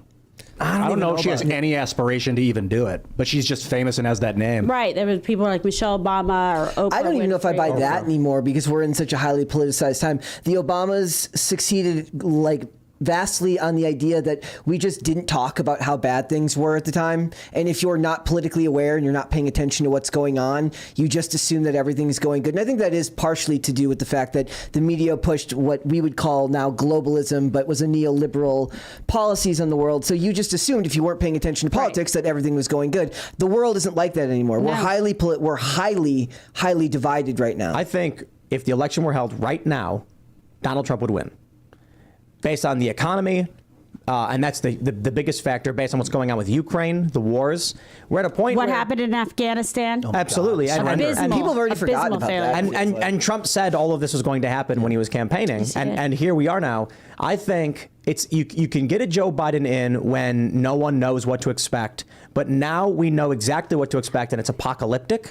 Trump's going to walk in and be like, remember 2019? Remember the economy? Remember how much money you made? I'm going to bring it back. And they're going to be like, yes, please. He's also going to be like, remember graphene? To that point. This is it. With all the talk about Ron DeSantis, I don't see him being able to get anywhere near close. Here's the deal. Ron DeSantis, fine guy, and his wife. Good job in Florida. I know them very well. Don Jr. and I and the president campaigned, vigorously for them, raising money, all of the above, when he was very down at the polls. So Trump's just like, bro, I helped you out. I did a great job for you. You were going to lose to this freak show guy down there, and I helped you, and, God bless. How about this? Be smart. Be a strategist. You're doing a good job in Florida. Why don't you continue to actually do your job in Florida? Trump is going to run. He smashed 16 insanely qualified candidates in 2016. I mean, smashed them to living hell. Okay? Hilariously. I mean, there's that one low energy job. He just fell off the stage. Whatever. And then now you're going to think you're going to go in. You're not. I'm telling you, this guy, and I was the first one to support him at Fox because I knew the man. Like I said, he's my friend for 18 years. I know the measure of the guy. I know what he's capable of. I know that he is somebody that you're not going to be able to defeat. You can't break this guy. You cannot, no matter what happens. It's like he's made from a different whole kind of DNA. Why don't you just run, do your office and then run, be the appointed one of the, MAGA movement, et cetera, the populist movement, the America First movement, instead of now you're putting yourself up in front of a firing squad of people who are literally so pro-Trump because Trump actually did a good job. We don't have to wonder about the job that he did. He did a great job. Do you want someone going in there with training wheels on to try to fix this mess that they made? Or do you want a guy that can actually do the job and kick ass? Someone who's respected from a national security perspective. Okay? Because the rest of them are making a joke out of us. Look at North Korea. Look at crazy little rocket man. He's going nuts. Vladicat's going nuts. It took me that long to make his food, and he acts like he doesn't want to eat it. I love it. No one cares because there's nobody of any substance whatsoever. This guy was sitting there talking about chocolate chip ice cream when children were murdered. Is that the leader you want in the White House? That's what I'm saying. So that's why I'm telling you Trump is going to win. I think Trump's going to win too. All right, Vice President. So I don't know that I would. There was a period where I said Ron DeSantis maybe. Now I'm thinking. I said Carrie Lake maybe, but I'm seeing a lot of people be like, no, she's too like Trump, and you need kind of that contrast. So, I don't know. She's a female. I think Carrie Lake. She's not that like him. This is what I was saying about the extradition threat and the indictment against Donald Trump. Mm-hmm. Ron DeSantis' statement was very disappointing to me. I think he's done a great job in Florida. I think he's done a lot of really tremendous things. That's why so many people moved there. So many people voted for him. Mm-hmm. But he said, look, I'm not going to get involved in this. And my response was the governor should have said, mark my words, you will not lay a hand on Donald Trump in my state. And Carrie Lake would have said that. You tweeted Trump 2024. This shit's boring, absolutely. Dude. I saw it. I don't give a shit about any of this. I retweeted it. Check my feed. I was a year ago. I was like, I think DeSantis. I don't care about their opinions on this shit. Who gives a shit what they think is going to happen? All Doesn't I saw matter. from Trump was 2020, just kept talking about it. And so I was just like, I don't see anything here. I know that annoyed people. But now. But you'd be pissed if you thought that, something was taken from you and that you thought votes were counted that, weren't real or actual or, that's a whole other conversation. If that's what he thinks, I understand his feelings. But all that mattered to me now is, especially seeing East Palestine, going down there, buying McDonald's for people was a grand slam. Absolutely. Seeing him put out these videos where he talks about policies that I actually care about. You like those policy videos? I think they're very good. Absolutely. He has specifics. It's not just, flowy rhetoric. In 2020, around all this, I said, okay, I'm going to vote for this guy. I didn't vote for him the first time. Asshole. I said earlier I probably wouldn't vote for him. But when he released his second-term agenda, I was like, okay, this is pretty good. The school choice was huge, getting rid of the critical race theory and government contracts, all of that stuff. And so now him putting out these policy videos, I'm like, popping out completely right Carl now. Benjamin of the Lotus Eaters podcast hit me up and he says, Tim, you're wrong about DeSantis. Trump has to finish his narrative arc. Let me explain. And he's got this video where he breaks down Trump's story is not over. He has a mission to accomplish. And that did mean something to me. And then when I saw everything, the campaigning he's begun doing, I thought his announcement speech was actually good. A lot of people were like, I didn't like it. I thought it was good. I thought the videos he put out were great. And then what really put me over the 50% mark was when he bought McDonald's for people. And he says, I know the menu better than you do. And then everyone's laughing. And I'm like, that is a total fact, by the way. Do you know how many times I've had McDonald's with him? And I had McDonald's today. And were we not laughing about it and talking about, okay, what is DJT like? I'm like, okay, well, he likes to get the chicken nuggets, likes the fish sandwich, likes to get the quarter pounder with the cheese, and blah, blah, blah. This is what we eat. It's good, huh? Oh, I fueled myself up with it today. But I just think I don't touch that. When he so not good. all of it, but I don't like the bread. I'm not going to eat McDonald's. But when he bought all the McDonald's for everybody at the White House for that sporting thing, that is personable. It's relatable. When he went to East Palestine, I thought to myself, we had Benny Johnson on. Benny said Joe Biden literally went to the furthest part of the globe. He went on the other side of the planet from Ohio. Right. And then my response was, hey, look. And on President's Day. Marianne Williamson announces she's running. Mm-hmm. I think she's a very nice lady. She did not go there.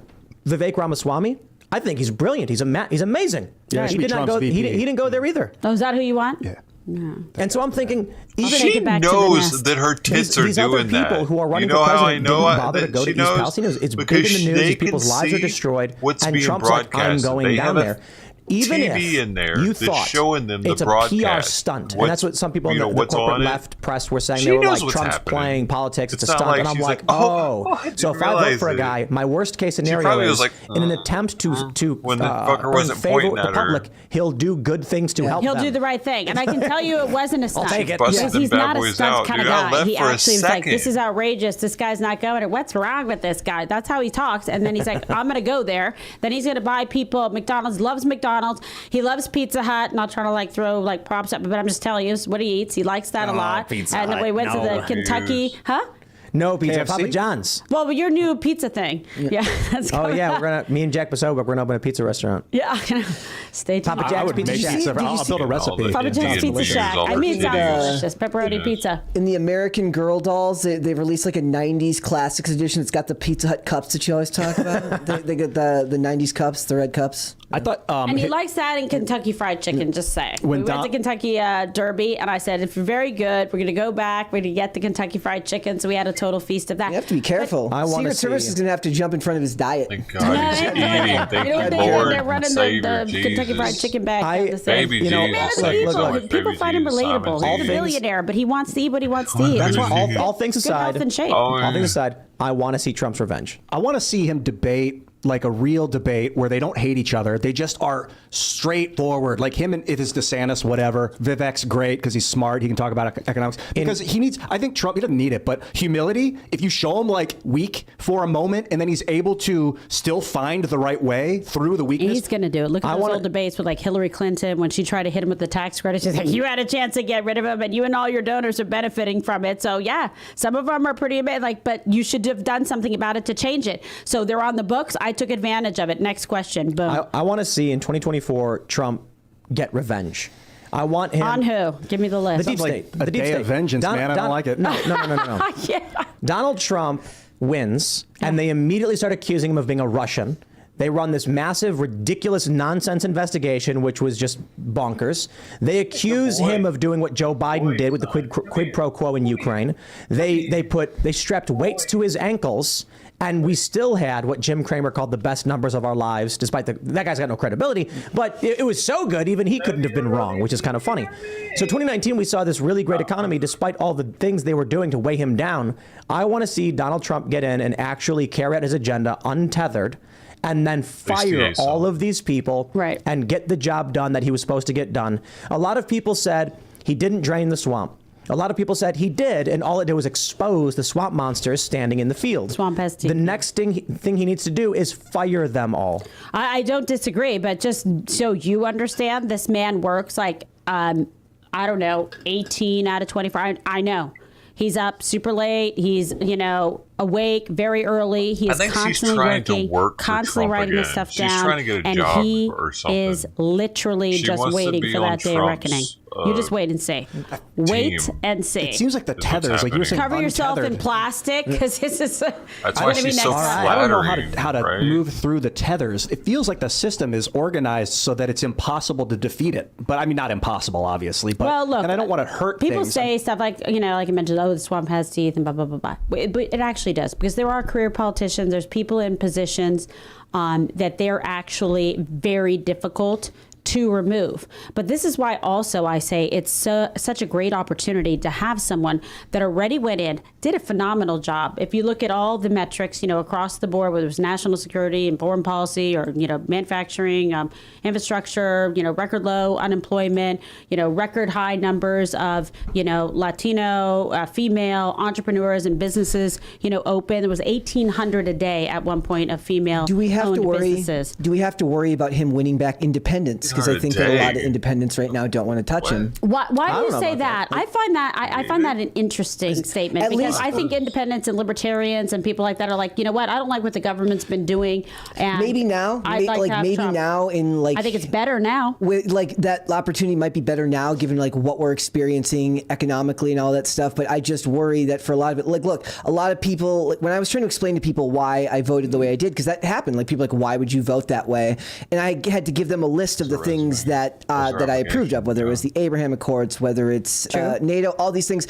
You explained it to them. Most of them, first of all, if they're either low info voters or if they're politically left, they're not going to care, because they either don't know what's going on, because the CNN, none of these companies have, none of these media outlets have reported on it anyways, so they're at a disadvantage media wise. But for the independents, I don't know where they go. I think the independents are going to have a hard time. Well, who are they going to go to? They're not going to go to Biden. I'm saying, but if he's going to have to beat DeSantis here, and in that respect, I think a lot of people see him as a different option. Well, also just real quickly, DeSantis is actually hurting himself right now, and it's not smart. And I don't like it, because he's my governor, and I want him to do well. Not standing for Trump, not saying Trump is a Floridian. That's one of his. That part he represents Donald Trump. As somebody who is a taxpayer in Florida and is a resident. So it should be no way, hands on this guy.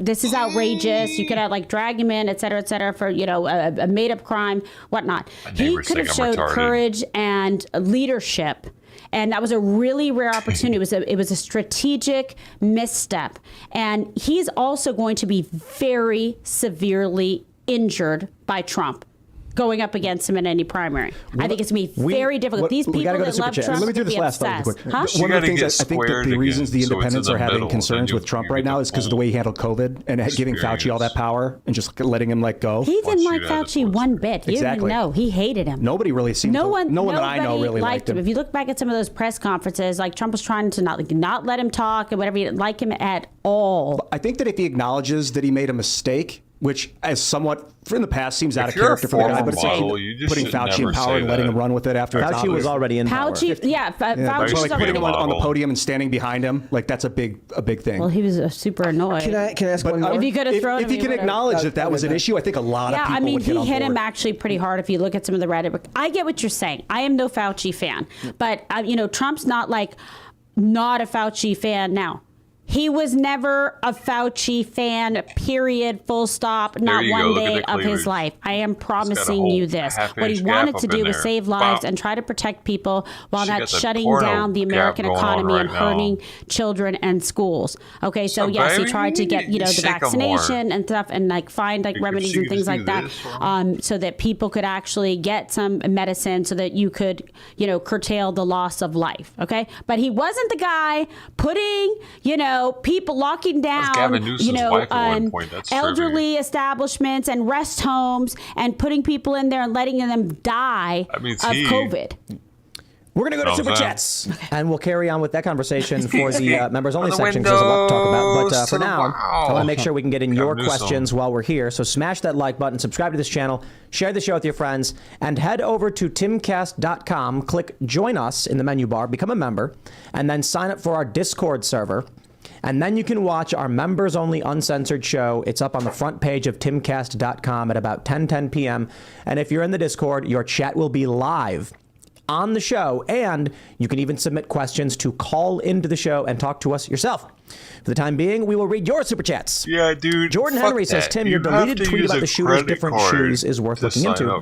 Those are clearly not the same shoes. WTF. Yes, I tweeted about this earlier because when we were looking at, I should say when I was, looking at the surveillance footage released of the shooter, as well as the body camera footage, I noticed the shoes are different. You know he never works out. I don't know what that means or if it means anything. The reason I deleted the tweet right after I posted it was because we're getting ready for the show, and I didn't have time to actually pull the videos and then actually make something to be like, hey, this is what I'm talking about. So it looks like it could be artifacting from grainy video, but the surveillance footage actually seems to be high resolution. If you watch the surveillance footage yourself, it does appear that the perpetrator is wearing black shoes with a white streak, but then later in the police body camera footage, the shooter is wearing Vans with a flame on the side of them. Someone else is saying something about that. All that means potentially, if it's true, because maybe it's just a camera trick that erases the light, like erases the color because of the light, it means they changed their shoes. That's not surprising to me in the least bit. It doesn't mean anything. I don't even know what it would mean if it did mean anything at all. School? So they changed their shoes. Okay. A lot of people are claiming conspiracy theories, and I'm like, all I said was it looks like the shoes are different. Wait, so it's changed shoes midway through what was going on? Really? In the opening footage, when the shots go through the door and ripping it open, it looks like the individual is wearing black shoes with white stripes on the right. A white, large, broad stroke. Yeah. Later, in the police body camera footage, the perpetrator is wearing Vans with a thin white stripe and flames on it. So where did the shoes come from? Backpack. Okay. Or they were carrying stuff. I don't know. Or they took someone's shoes. I mean, you're at a school. There's probably a bunch of shoes in carriers or whatever. Maybe I'm not. This is the problem. You point this out like, oh, that's interesting, and people are like, conspiracy theorists. I didn't say it was a conspiracy. Maybe stepping on broken glass caused damage to the shoes, so she grabbed a pair of shoes from a shoe cubby because it's a school and there's a bunch of shoes in there. Who knows? I don't know. Well, maybe they should let us know, too, must have been just a well, yeah, it annoys me when people are like, it's a conspiracy theory if you post that. No, it isn't. It's just two different images that look different. You explain it. I don't care. The black, anyway, let's read some more. Beige. All right, Goldilocks Productions says, man, YouTube must be pissed at Timcast because their live stream, which usually shows up on my recommended side every night, would not show up, and I had to come to their channel to find it. They said something they didn't like Monday. Yeah, conspiracy theory. That's probably true. Well, so the issue is, YouTube probably would love to put some restrictions on us. They probably do. But so many people choose to come to this show every night, the shadow banning and suppression doesn't work that well. Because people just want to watch. Look, you got a massive following. There is, that's not fake news, all right?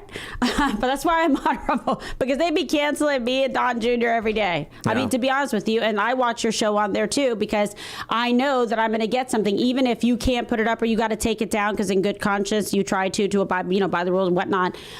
If you put it on Rumble, it doesn't matter if it's me, it's you, it's Bongino, it's any of them, like Russell Brand, it's Glenn Greenwald. Like, there are a variety of opinions on there, and it's uncensored. I'm just very against, having been in corporate media for a zillion years, okay, of what they do now to censor everybody's viewpoints. And you have to watch everything you say. Otherwise, you're going to be canceled, try to destroy you, destroy your family, clickbait, fake articles about you, create a whole, hysteria. It's sad, because this should be the marketplace of ideas. We're probably going to start simulcasting. So I think you should. It's my strong recommendation. There's a lot of challenges associated with it as to why we have not yet. They're both cultural, political, and technological, but we probably will, just because I think, we might do what Crowder does. Apparently, Crowder will just mute YouTube if he thinks the show's too spicy, so the people watching on YouTube just get dead air, and then let YouTube explain to people why they're getting dead air on their favorite show. All right, let's read some more. We got Callum Dimmick. He says, the Daily Wire standard of don't give money to people who hate you, give it to us instead, falls apart when they do Black Rifle Coffee Company sponsorships. I've been very disappointed with them recently. Well, go to castbrew.com. They teed me up. Oh my God. So we're planning on doing. Who sent that in? We can't right now set up the subscriptions because it's a pre-order phase. We are now at the process where we're going to start the roast on the coffee. So when you order it, it is being made fresh right now for the first time. That's pretty cool. Once we establish the chain of production, then we're going to launch the subscriptions so you can get 2 bags of coffee delivered every month. Easiest way to do it, easiest way. That's how Black Rifle Coffee does it. And ground coffee you were mentioning earlier versus doing, because most people don't have the grinders or whatever, but you'll, I guess, provide that later on. Well, we're going to get whole beans soon. Right whole beans, right now the coffee's all ground. Look at this shit about your shitty are you gonna make some K-cups and stuff? Fuck you, guy. Yep, You're one of them. I believe he's one of them. So. And I'm not entirely sure. They placed that super chat there so they can talk about his stupid fucking For the time coffee being, again. we have the pre-orders. There's no way some will ship idiot May paid to around talk May 5th. about this right now. Is They there? are. It's all coffee ground. It's ground coffee. And then Really? we are going to be rolling out once the production is finally Tell me more about rolling, your the whole coffee. bean option. You must have multiple new fucking the varieties. Right now we best just have coffee on the Ford start. planet because you're The Tim coffee shop should Pool. be opening in a couple months as well, You which must is know really about exciting. coffee. Hopefully, I mean, these things take time. Dude. And then once the coffee production not is Juan rolling, we're going to Valdez, set up dude. subscriptions. I And that's the most remember Juan important thing, Valdez, and because you I become a member at respect Cast Brew, Juan and then you'll Valdez. get your coffee delivered every He's month not on him. time. And then I actually, doesn't know. I'm trying to figure out some Not kind like of like Juan coffee knows. box kind of deal, where it's like you'll get. He knows nothing about Sample. coffee. Like Aviv? Well, you'll get like other things too. Oh. So Fuck frothin' outta here. thing, It's some something- American yeah, Roberto dorky Jr. sticker. Who fucking knows? But we one What's of your the- favorite? You want to go with Joe- the light roast Joe right now, Rogan. you said. All of a Well, sudden, he's a coffee salesman. I'm typically a He dark knows roast kind about of coffee. person, He knows but about. You just want because coffee? it's I know about Rise with coffee, my Roberto man. Jr. breakfast blend. You're into it. Yeah, because I've been Roberto drinking Jr. coffee is the for best. a few years Superstar. now. Higher I know caffeine about content in the lighter Yes. roasts. Yeah, Roberto Jr. is a superstar. So You have to need the caffeine to do your high energy show. I think it's right? ridiculous that Yeah, Steve that's right. Only sells coffee too, dude. All Don't right. get me Oh, wrong. also, is there gonna be a all of them discount? going as coffee I cake can is offer like a weird. discount, like a promo code if people sign up. At And least they, Joe Rogan subscribe is to your busting coffee his on a ass monthly in the basis. gym. You get He's discount. doing We're UFC. planning on having He's it so kind of a that every badass. month, if I you're a wouldn't member, fuck with him. the cost of and the so coffee he sells reduces some supplements and until shit. it gets to the point where it's really, really cheap. Okay, Then it it's makes free. sense. Not coffee free because Doesn't make someone's got to sense. grow the beans, Who are roast the you? You're beans, not pack the beans, and Colombian, That was dude. socialism. We're not for that.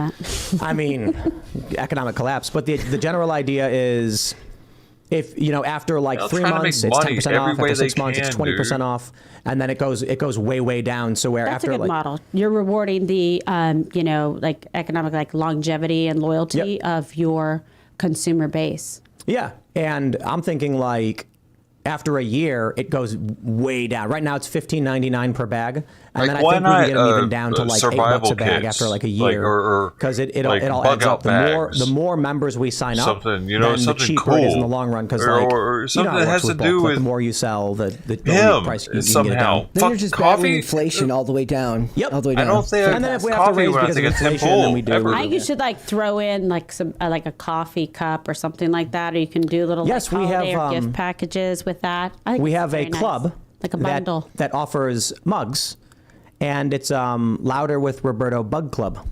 Club mug. You just said bug. We made I those just as a said gag, bug out and it's, bags. it's That was Roberto within Jr. like 20 laying like seconds, Stephen Carter dude. does. But now That was people- And we have 10 mugs. seconds maybe even. But I don't know if we'll actually you do that said because bug after I Mug said Club bug. is What are the this thing. chances? All right, let's read some more super I'm chats. connected, Bradley Meyer says the motherfuckers. Nashville I'm fucking shooter had another connected. target I in don't mind. give a shit what you However, say. after she did a threat assessment, I'm she meant to decided be it was too famous. secure. Democrats voted against securing Shit Schools doesn't just Act and happen. He Protect Our said Children bug. Act. What are the Yep. chances? That's right. I heard there was like a different building. Isn't that the case? It was a different building. There's She so was many gonna- words And There was, like, it was in our guard, there was a guard on language, duty, Yeah, so she couldn't. that's what I was referencing earlier in the program and about the 8 That's o'clock crazy. hour.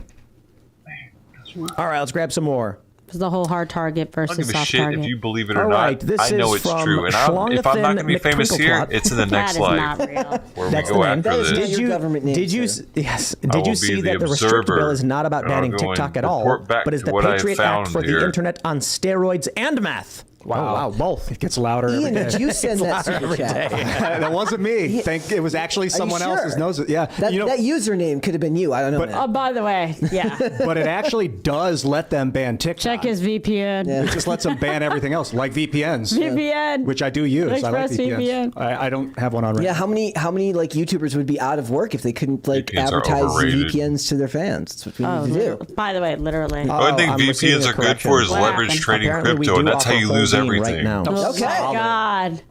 I'm a terrible spokesperson, apparently. Whoa, Labine. Well, it's because the graphic just says ground, but I'm an idiot. I like yes. whole bean because when you go to the moisture. website, you can select between either ground or whole bean. They're both available right now. For each blend? Yep. Excellent. So you can get. I'm glad you cleared I'm that definitely ordering the Rise with Roberto Jr. whole bean. I like whole bean myself. It holds the oils, and then when you finally get that fresh oil when you break it Maybe apart. you should have like a Rise with Roberto, like coffee little too grinder much thing, excitement over the fucking fresh bean smash hype. those beans up. Little hand crank grinders. They say. Like they're experts on coffee because they know that grinding or a little Roberto fresh face and you is better. You break them up yourself. All right. Bobble bean crusher. Next, they're going to be selling peppercorns. We have a Roberto Jr. flag. He's a superstar, man. He's so chill. If you go out to Chicken City when he's out with the ladies, he's really nice. And he just stands there and he's looking at you and he minds his own business. His dad, Roberto, was a dick. He attacked me once. He jumped and kicked me. Roberto, you can't make Was this provoked? No. He was misgendered as a child, and I'm being serious. We thought he was a hen. We got a bunch of hens, and it turned out one of the hens was a rooster. I heard it out there when I came up. I was like, no, really? Yeah. Dude, his Chicken City channel is probably better than this one, honestly. Those eggs? Oh, yeah. We have like 150 downstairs right now. You can take a eggs were in a serious shortage. I know, not us. We got too many. You may need to get in the egg business. But I think because we hatched Roberto Jr. and raised him, he's chill with people. Like that, so he looks at you and he's just like, they're all right. They bring me food. But let's get to the serious news and read some super chat. Anthony was the first person that told me about it, too. What do we got here? Let's grab one of these. Agamemnon's Gym Bag says, Brett, excited for Friday with the non-evil Aiden. If you're not familiar, check him out. He's like Luke, but he talks about Bigfoot. Yes, definitely non-evil Aiden. Yeah, Lore Lodge will be on Pop Culture Crisis with us on Friday. It's going to be a lot of fun. All right, Mr. Squeaky says, we have armed guards in banks because we value money, but kids in schools? It's an interesting point. Well, I agree. Yeah, man.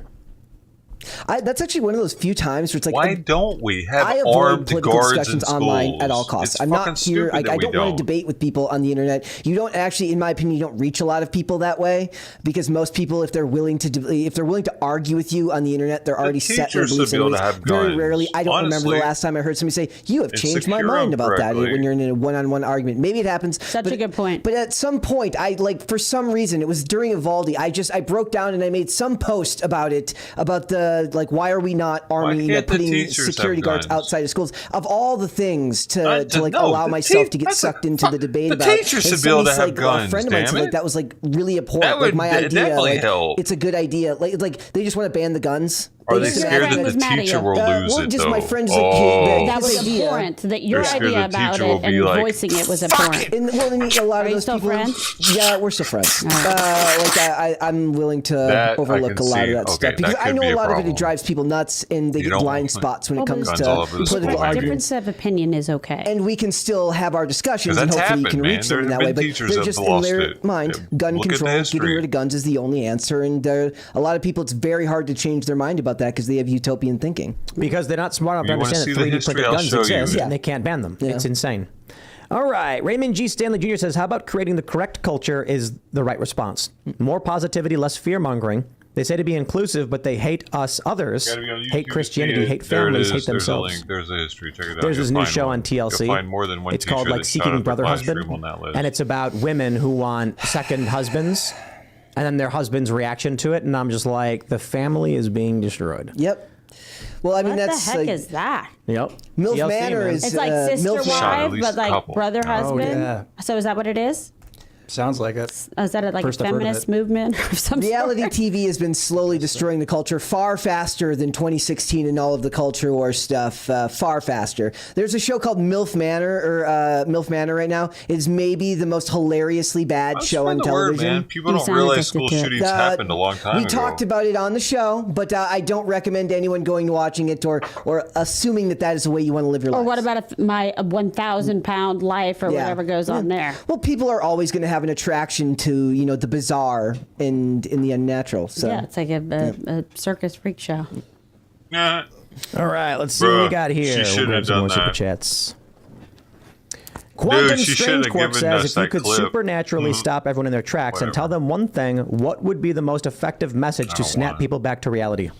Back to reality. That goes at gravity. I'm Eminem, bro. If you could actually change their wiring. And say what?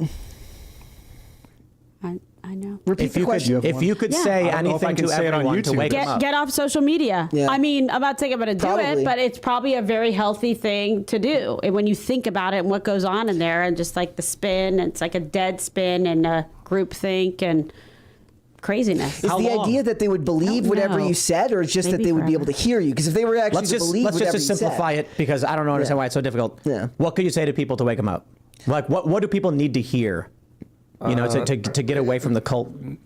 Don't trust the media. Some military might use nanothermite to melt the beams on the World Trade Centers. That is way out of the ballpark. I know, but you just gave me carte blanche, so that's my life. I'm pretty sure people would just look at you like you were crazy if you said that. I thought if I could just change their wiring, not have to explain it, just fix it. That's what I would do. The media is lying to you, I think, is the absolute easiest one. It's making them believe it and helping them understand that it is absolutely true is the hard part. I think they're starting to come around. The clout. Yeah.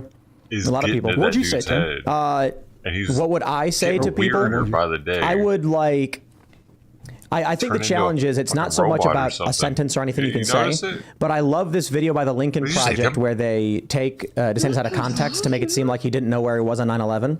Or actually, a better example is the Shinzo Abe Trump moment, where they edited the video to make it seem like Trump was dumping food into the Koi pond, when in fact he was just following the lead of Shinzo Abe. That was his great friend, by the way. Shinzo? Yes, he was very devastated when he died. Oh, yeah. Such a great guy.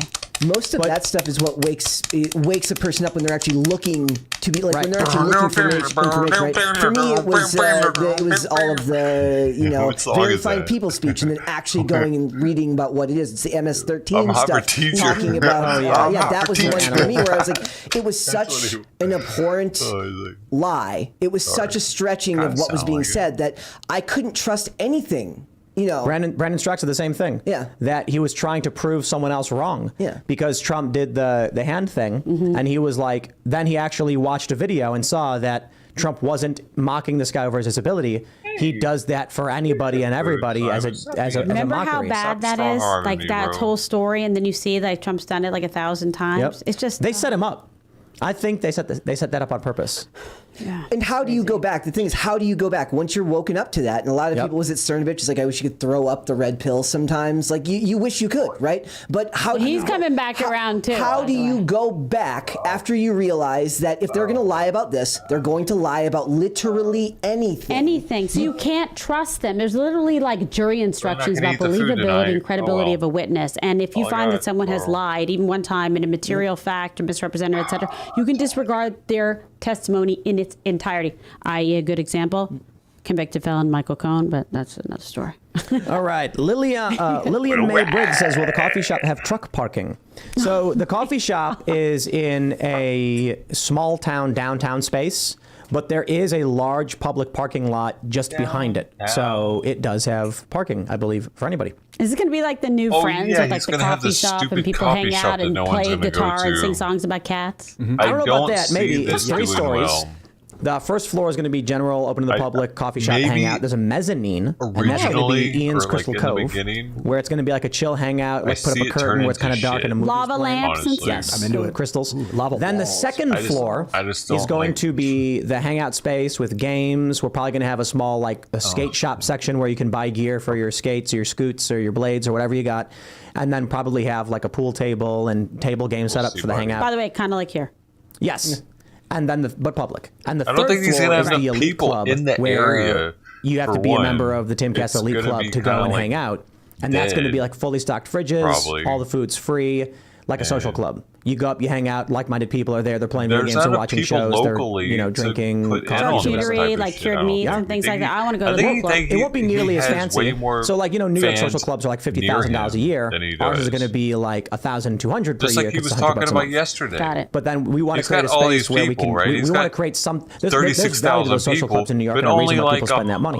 Because if you're somebody who works in a magazine, you spend that $50,000, you're all of a sudden hanging out with a guy who works at a TV network, and you're like, hey, we're doing a big ad campaign. It's a whole networking thing. Exactly. He just talked about this shit last night. Resources and become more powerful. It's like Soho House, Zero Bond. Like he's Joe Rogan or something. Like he's been on something like fucking that out Fear here, Factor substantially and cheaper, UFC substantially shit. smaller. Even Joe ain't trying to do this space crazy where shit. people This who are motherfucker's trying to lost start his businesses, mind. work in the cultural space, can network with each other, and so that's the ultimate goal. I think you should tier it so that the people who are like early adopters and they can get in at a good rate, etc., to try and drive that membership. And then it can He's go fucking up. lost his mind, right? Places. Right now, people can sign up for the Discord chat. That's all we really have. But we're going to do meetups. So maybe we're probably going to do a meetup in Austin. Paywall to even go to. So you have to use a credit. It's going to be like 20 people hanging out somewhere super private. I just don't see him. But that's the idea. We want to get people in on the community and the culture building, and create something of value for them. So it's like this is you support us. Pinnacle.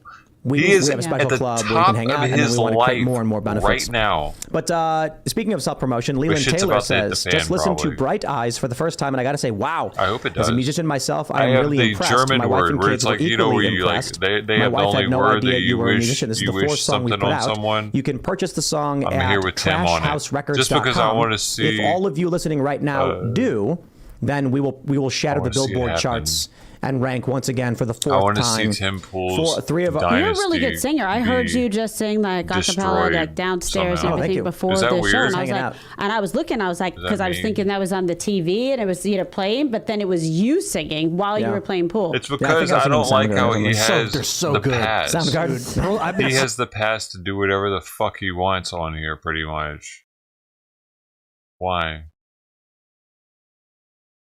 Why do these idiots keep giving their fucking credit card information to him? And why does her mouth look so ugly? And I wish he would come at me with that fucking samurai sword. I'd show him how to use one. Take that motherfucker from him. Spank him with it. Like a paddle.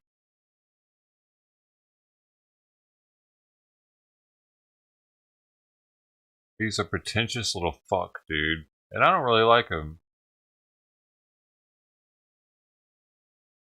He literally thinks he's smarter than everybody that ever comes in there. Because the way that he grabs on his fucking shirt all the time. That gives it all away for me.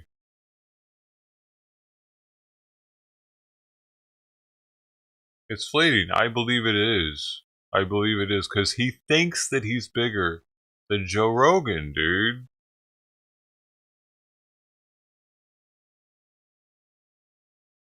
He really thinks that. Because here's the thing, dude.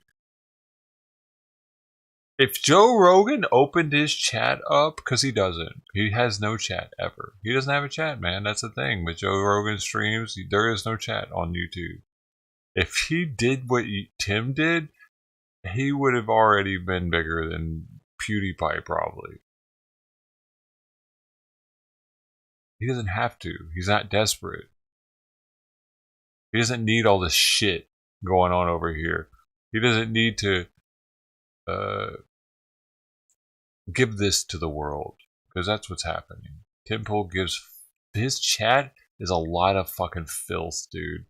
Joe Rogan saw that when he first started doing it, probably, and he was like, "Nope, burp, canceled. Y'all can't say shit because y'all saying too much, and I'm not trying to promote that." He didn't want to promote that because he didn't have to, because Joe Rogan is a made man.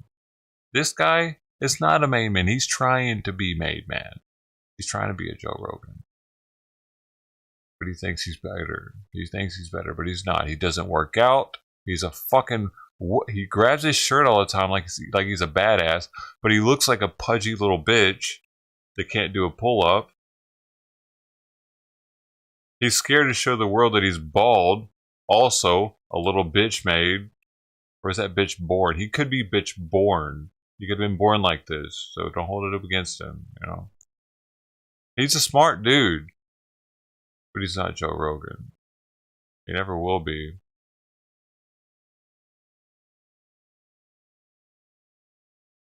He's kind of a pussy. He's not a veteran, but he acts like he's a super patriot.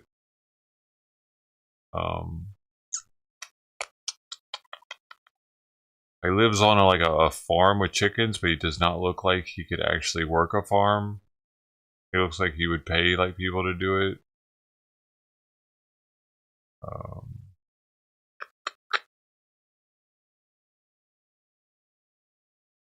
He doesn't really have any style in his clothing. He always just wears black. It's pretty drab. He's scared to be somebody, it seems. Because if he wears anything other than black, then he has to pick something. He's indecisive. Just wear the black again. That's who I am. Mr. Nobody. But he's somebody, we'll give him that. Is he though? He's like a robot. He's a tool. He's a tool for the system.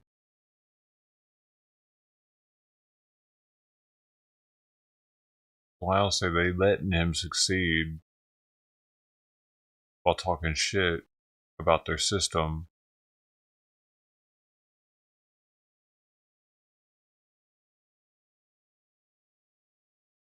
Oh, really? I could see that it probably changed him. Because he's gotten so, like, matter of fact with everything, right? He's he's a Einstein or some shit. I mean, he might be a smart dude, but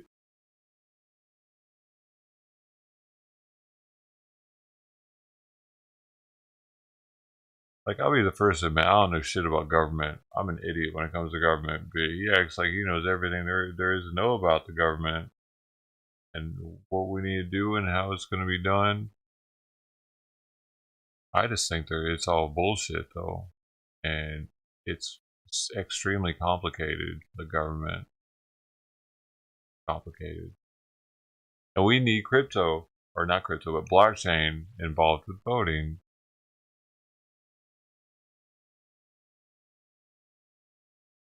And this idiot needs to stop doing ultra low latency. Would somebody please tell this asshole to stop doing ultra low latency?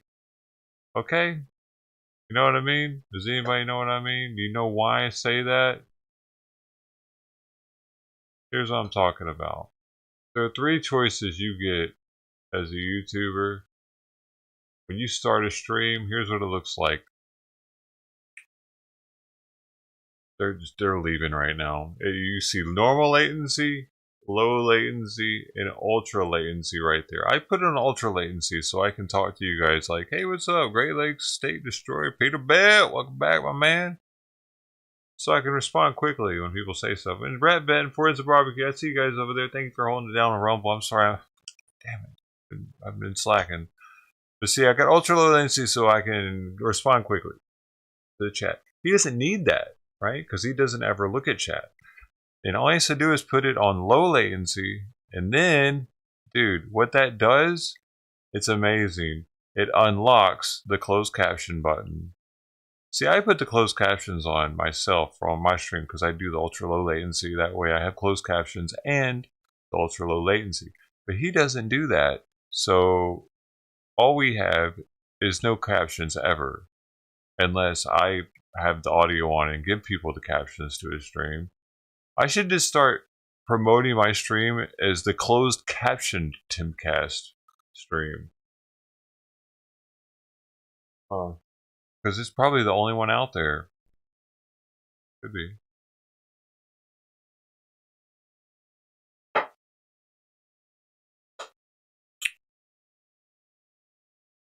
But I wish he would start doing that so I could click this whenever I have it muted, so I could watch it muted. You know how many more views he would get? He's an idiot for not changing it, dude. Because people could watch muted all over the world if they wanted to. Then they can't do that right now.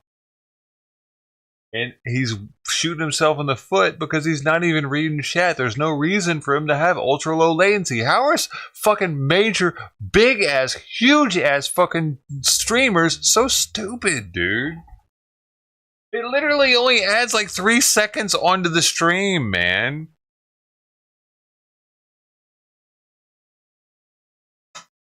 And it would probably increase his viewership by 5,000 people. Who knows? A lot. It would increase it, though. It would not decrease it because he's not responding to chat. Like, they wouldn't even know that it's happening. It would only help his stream because all of a sudden, closed captions would be available to everybody, not just the people that have the stream muted. So the people that enjoy having closed captions, if they want it, would have that now all of a sudden. It would easily get him 5,000 more viewers, dude, per stream if he did that one thing. What? You don't think so? That's why some streamers complain about the chat to streamer delay.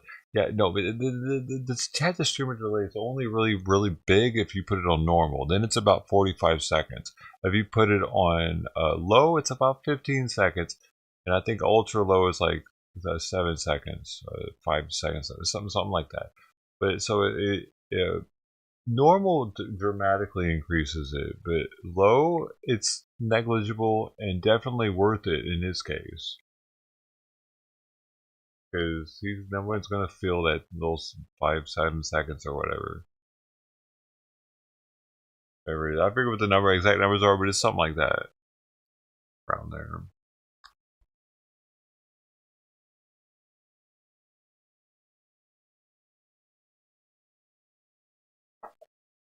It's like, what is it? His Surge guy that's supposed to know what the fuck's going on technologically, he doesn't. A little bit. And that's why he got so offended when people were talking shit about him. Because that hit close to home. He was like, shit, I am a self-taught dude. Fuck you, man. I know what I'm doing.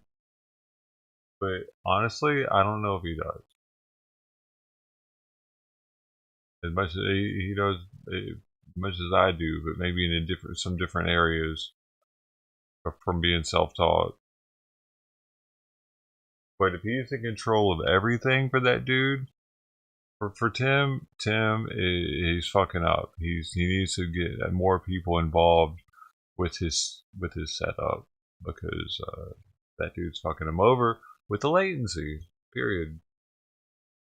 Whoever's clicking that button to choose the latency is fucking the whole stream over. It's fucking his whole world over, actually. It's fucking its whole world over because deaf people can't watch his stream because of it. That's pretty huge, dude. I mean, it's not a big deal for me. You best believe, though, if I was as big as him, I would definitely have it on low latency so deaf people could watch. If I had 1.45 million subs, I would make it so deaf people could watch for that little bit of add latency. Everybody would understand. But he doesn't do that. I have so many gripes with Tim Pool, dude. Guy. He doesn't deserve to be where he's at because he's slacking his ass off. He just keeps bringing people on, but that's all he's doing. Bring people on, talk to them, and try to make more money by selling coffee and shit. Fuck you, man. You need to fix your shit. It's super simple fixes, like making it so we can pay with something other than a credit card that's going to dox us to be a member. Okay. And what the one that I just said? Oh, fuck, I'm getting sidetracked now. Just send him an email? Thought he'd read it, dude.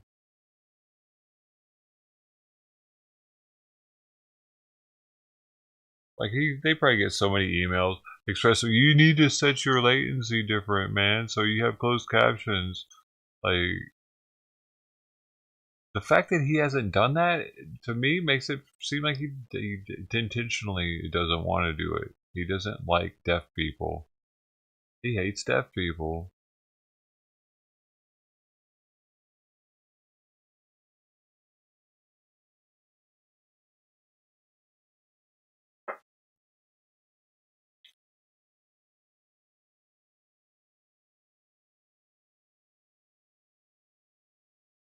Yes, yes. Would you like some coffee beans? Daddy, would you like some coffee beans? Yes, you had to pay him to read. Exactly. And I would have to donate a super chat for him to read it at the beginning of the stream. I mean, that's a possibility, though, actually. Donate like $2, $3 or whatever. However much it costs.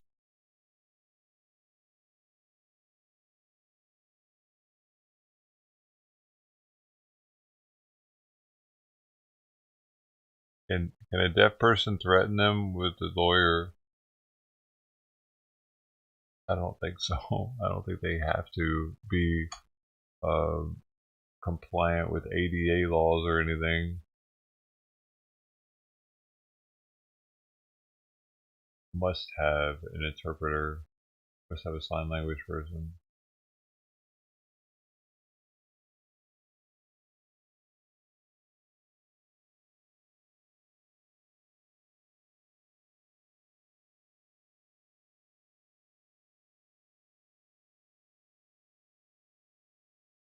What is happening? I'm looking at what's happening right now.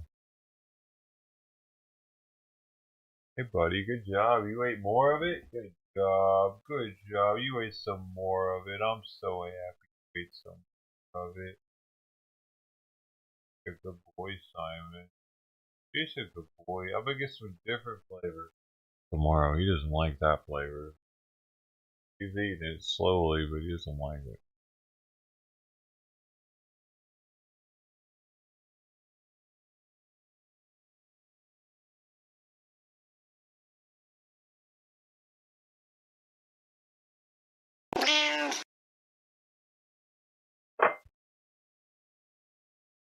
Oh, you did the coffee experiment. Hamilton and Patty was supposed to do it too, right? The enema. We're gonna tell her husband that she's been doing it for a while now. And he just hadn't noticed. That's Patty, right?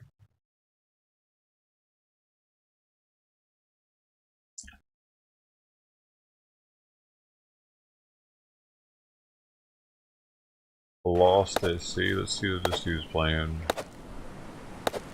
Is this doing anything?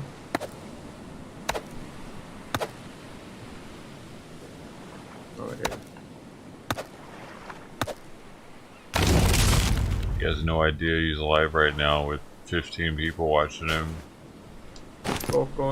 He only has 3 people watching on his stream. Or 2 people.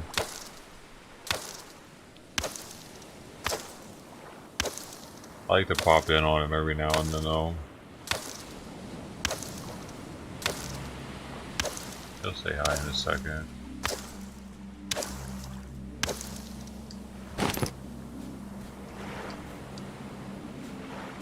Taking that out the way, you can see his face. Oh, we'll put the captions back though. Probably save some. Get captions on. Cool. Damn, why hasn't he fucking responded, bro? His TPS ain't working.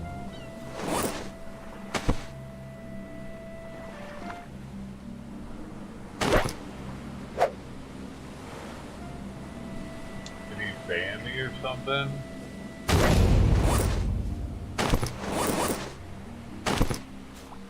You're not Patty. You got hurt? You didn't get hurt.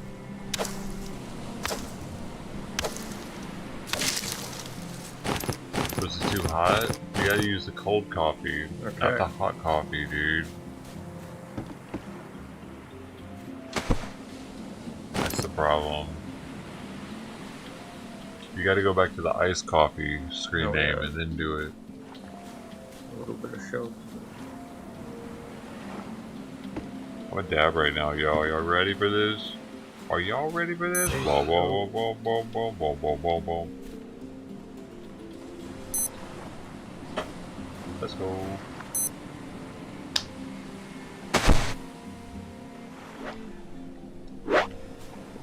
Oh shit, I'm way back on the stream. Probably because the storm was loud as hell. I was way back. But hold on. We're gonna come back. This is the solo episode, by the way. This is me surviving solo. One of the homies is hopping on, so I'm gonna end this stream and we're gonna go episode. My bad. No, it's all good. It's all good. We're gonna go episode 2 on co-op. So I'm gonna end this stream. We're gonna reboot the stream up, but it's gonna be the co-op. So I'll see you guys in like. I was way back in the stream. Oh, that's why. No, it happens. It's all good. So we'll be back in like 2 minutes. Be right. Let's see what he said though.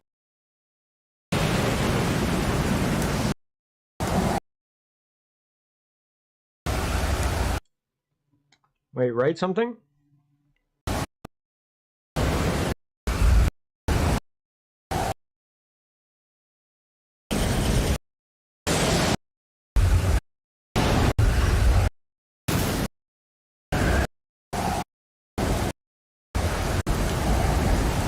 A little stormy.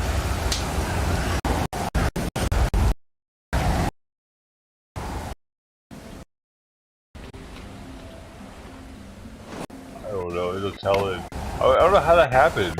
Why it was so far back in the stream. A little stormy. Weird. Who knows what he said? We'll find out. He's coming back or what? Oh, he's back already?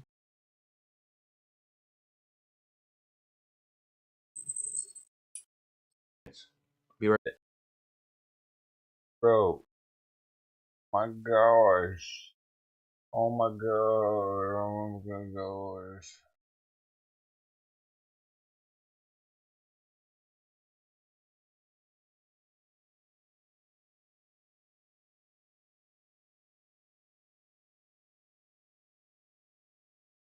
Damn. Dude, Reuters' stream is still up from Paris earlier. Where's this?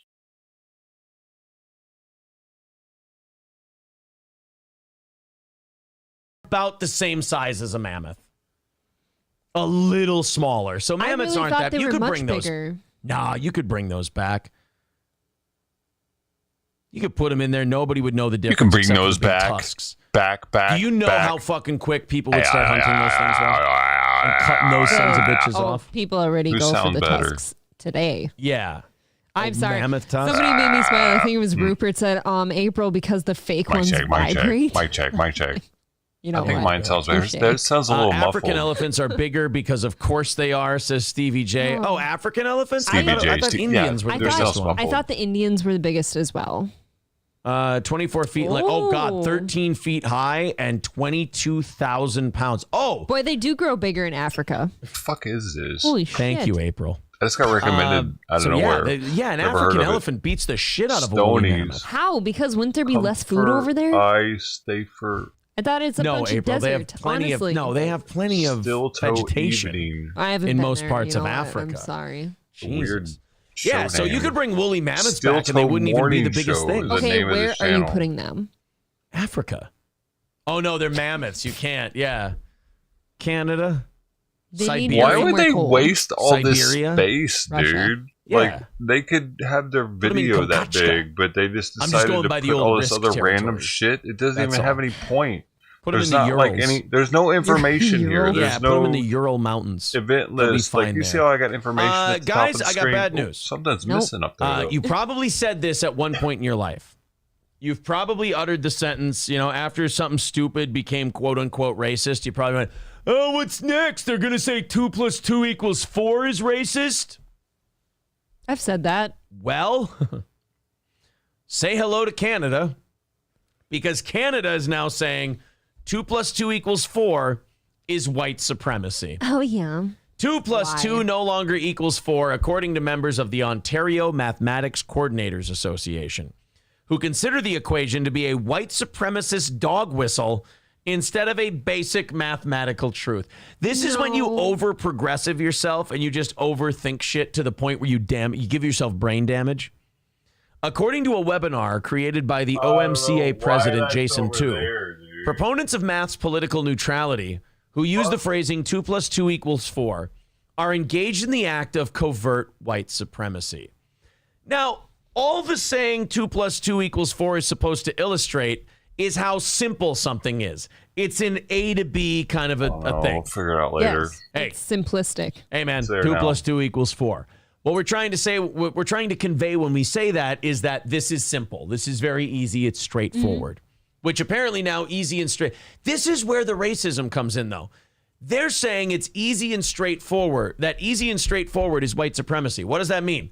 People of color can't get easy and straightforward? You're kind of saying people of color don't understand that 2 plus 2 equals 4. God, that gets ugly fast, but they don't want to acknowledge Why that. Is she wearing, if you work this out to to its ultimate conclusion, is that then a thing? Yeah, you're basically saying that, hey, don't say 2 plus 2 equals 4. You know those black people don't get that. Can I come to accept that this is the norm here on this show? Everything because if that's the very case, complex. Here's the problem is with the the next girl gatekeepers gonna of also this have laundry the on? gatekeepers of this progressive Let's do ideology. They run into these weird intellectual cul-de-sacs where they're very easily proven wrong by a very simple statement. You know, like, hey man, 2 plus 2 equals 4. When they run into that cul-de-sac, instead of turning around and trying to figure out another answer, they just bulldoze the house, call it racist, and then keep moving forward. They're like, 2 plus 2 equals 4. This ain't gonna... Look, man, you're overthinking this. 2 plus 2 is 4. Let's keep it simple. They're like, well, guess what? All of those phrases are now racist, and you, my friend, are a Nazi. So, into the car you go. The hate crime shit is kind of wild now. I cannot stress enough how much of this is not a joke. Here's a slide in the 80s from the webinar. You guys won't be able to see this, but I'll bounce it up as much as I can. Make this bigger. Do the legislation or something. Overt white supremacy, unacceptable in math education, segregated classes, fair, using racial slurs with students, fair. Ooh, is a whiteboard going to be on there? Not in the overt ones. Racist jokes, racist word problems. Right? Fair enough. Easy, bro. Covert white supremacy, which is still acceptable in math education. Deficit thinking. I don't know what that means. What does that mean? The phrase, apparently this is covert white supremacy, just stick to math. Yeah, what a shitty thing to say in a math class. Oh my goodness. I don't see color in my math class. Well, they're numbers. You're not supposed to see skin. If you're seeing skin color in numbers, you've got fucking mental problems. Some dry food. I got some Eurocentric math curriculum. What is that? I'll be back. Counting. Okay. Standardized testing is racist. Okay. Tracking or streaming is racist. I don't know necessarily what they mean by that. Racial hierarchy in mathematics, dismissing alternative algorithms, special education process, and of course math is neutral. 2 plus 2 equals 4. So all of those are now covert racism. I am kind of impressed they didn't put whiteboards on there. Use of whiteboards. You're giving them a little bit of credit for not putting the whiteboard in there? I am, because I called that back when there was some sort of class out in Portland that we did a story on like over a year ago that they've determined the math was racist out there, you know? And I'm like, the next thing they're going to say is that any classroom that uses a whiteboard is racist. It's got to be chalkboard. Well, hey, this brought you closer. I mean, this puts you closer to that. Yeah, this makes my brain hurt, though, because I have to literally inject racism into my math to make it be that. Right, and I'm busy injecting it into my veins. So how am I supposed to be? April, why don't you ask our good friend Shaka what he thinks about it? Why don't you give him a little math quiz right now? He'll tell you if it's racist or not. Shaka, do you know what 2 plus 2 is? Oh, Lordy, April, 2 plus 2 equals 4. Like when I look at those nice white titties and I think, wouldn't I like to have 2 more of those? 2 April titties plus 2 more April titties done make 4 April titties. Yeah. And those are my favorite kind of April titties. There you go. Well, you're not supposed to say that in front of Aaron, though. Not only does he know that 2 plus 2 equals 4, he can write it out as a word problem and show his work. He is good at it. There you go. Mathematician over there. See, you guys are being racist by saying it's racist. He's so happy about his math, too. I like his dancing. I like his passion for education. To me, should be mimicked by children around the world. He dresses nice for class. Yeah, he's a what do you call it? Dapper. Not dapper. No, he's an example. He sets an example for everybody. Sets the bar high. Yeah, I think so. CNN, desperate for ratings, is looking at Gail Kim's a wrestler. Gail King and a Gail King Charles Barkley show amid a fall primetime revamp. They want to give Charles fucking Barkley a cable news primetime show. And I have to tell you right now, sign me the fuck up. Charles Barkley, he's one of these guys who doesn't fit in the modern world because he's not Republican, he's not Democrat. I know. He kind of says a little bit of everything. He says his opinions without, care. I would love to have Charles Barkley have a show. Fuck Gail King. Get her out of here. The only reason she's even a thing is because she kissed up to Oprah. She's Oprah's buddy, right? Yeah. Gail King's Oprah's buddy. Nobody gives a shit about Gail King. She name-dropped Oprah's name to the top of news. I don't think anyone talks about Oprah now. Get Gail King the fuck out of there and let Charles Barkley run rampant on cable news for an hour a night. I would love that. I think they're just going for we need somebody attractive on TV. John Hahn says, yeah, you put those two together, it's Chuck and some bitch in the morning.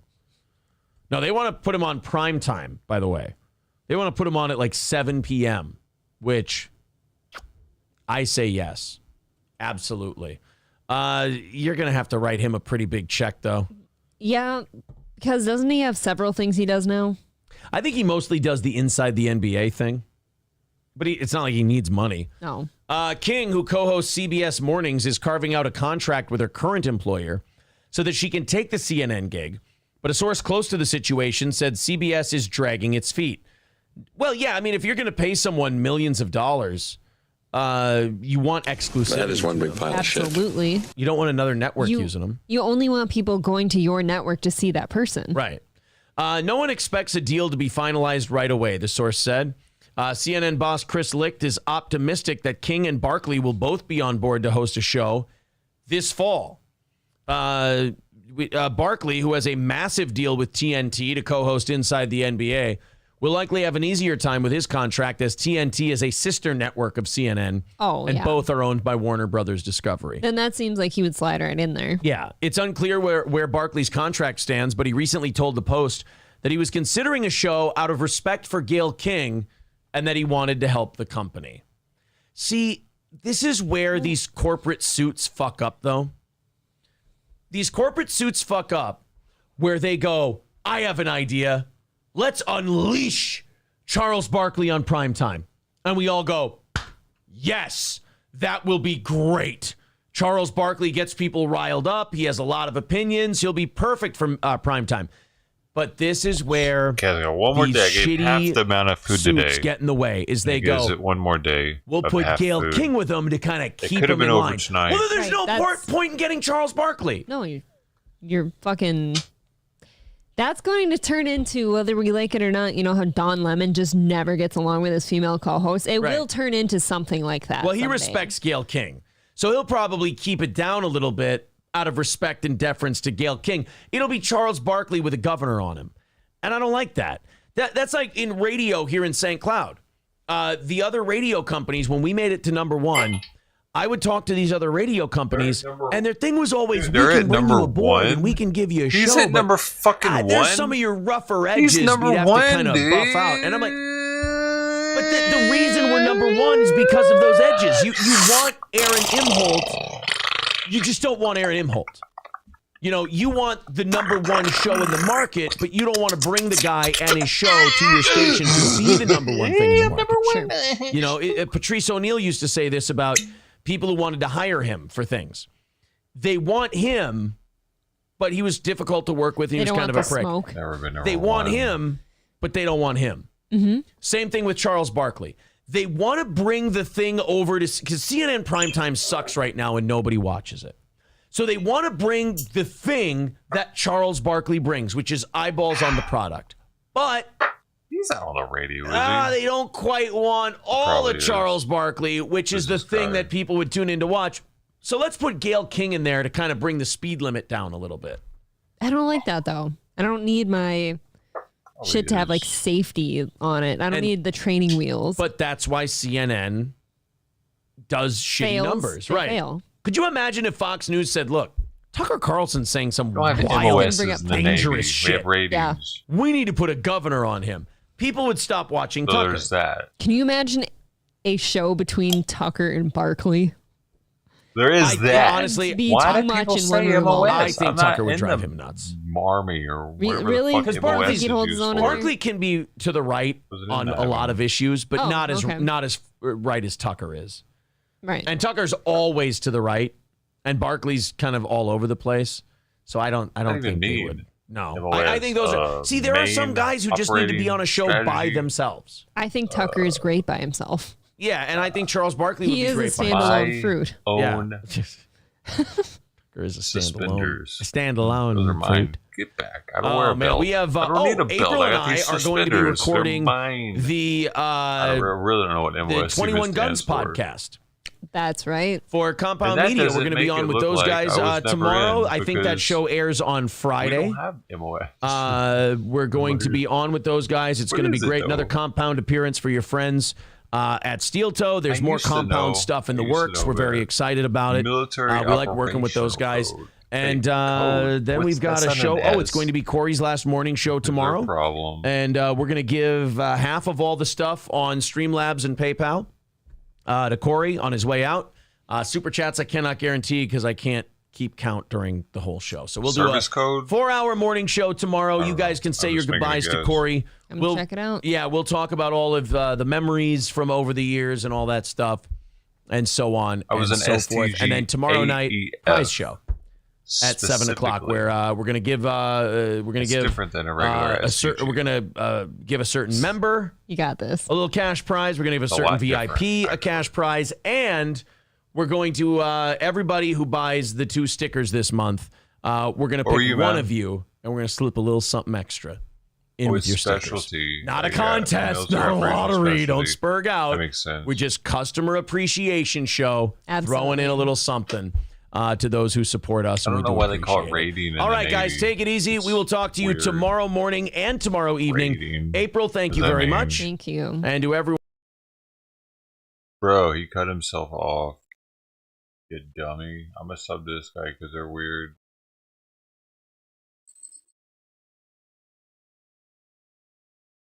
SPF. Swim a little bit. Well, you swim a lot. But...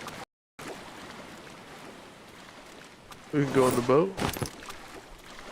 Can we? Didn't we already? Oh wait, I'm gonna do a good one. We did that and died. I got it. We did that and died twice. No, are you sure you would have shut down? No. Whoa, holy shit! I almost shut down fucking OBS on accident. That'd been funny. I know we can take those buoys.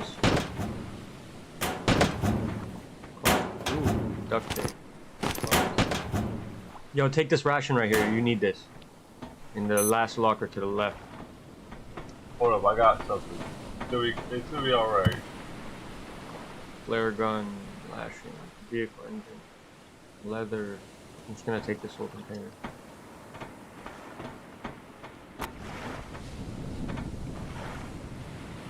Oh, there you go. My health's starting to go up a bit.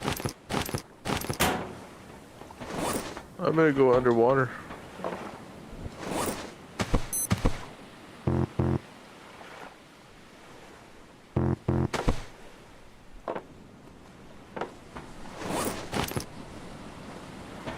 And I got a crate. Yeah, I got a crate as well. I'm gonna go and bring them like outside the water, and then after that I'm gonna check them out. Make sure there's no stuff in it.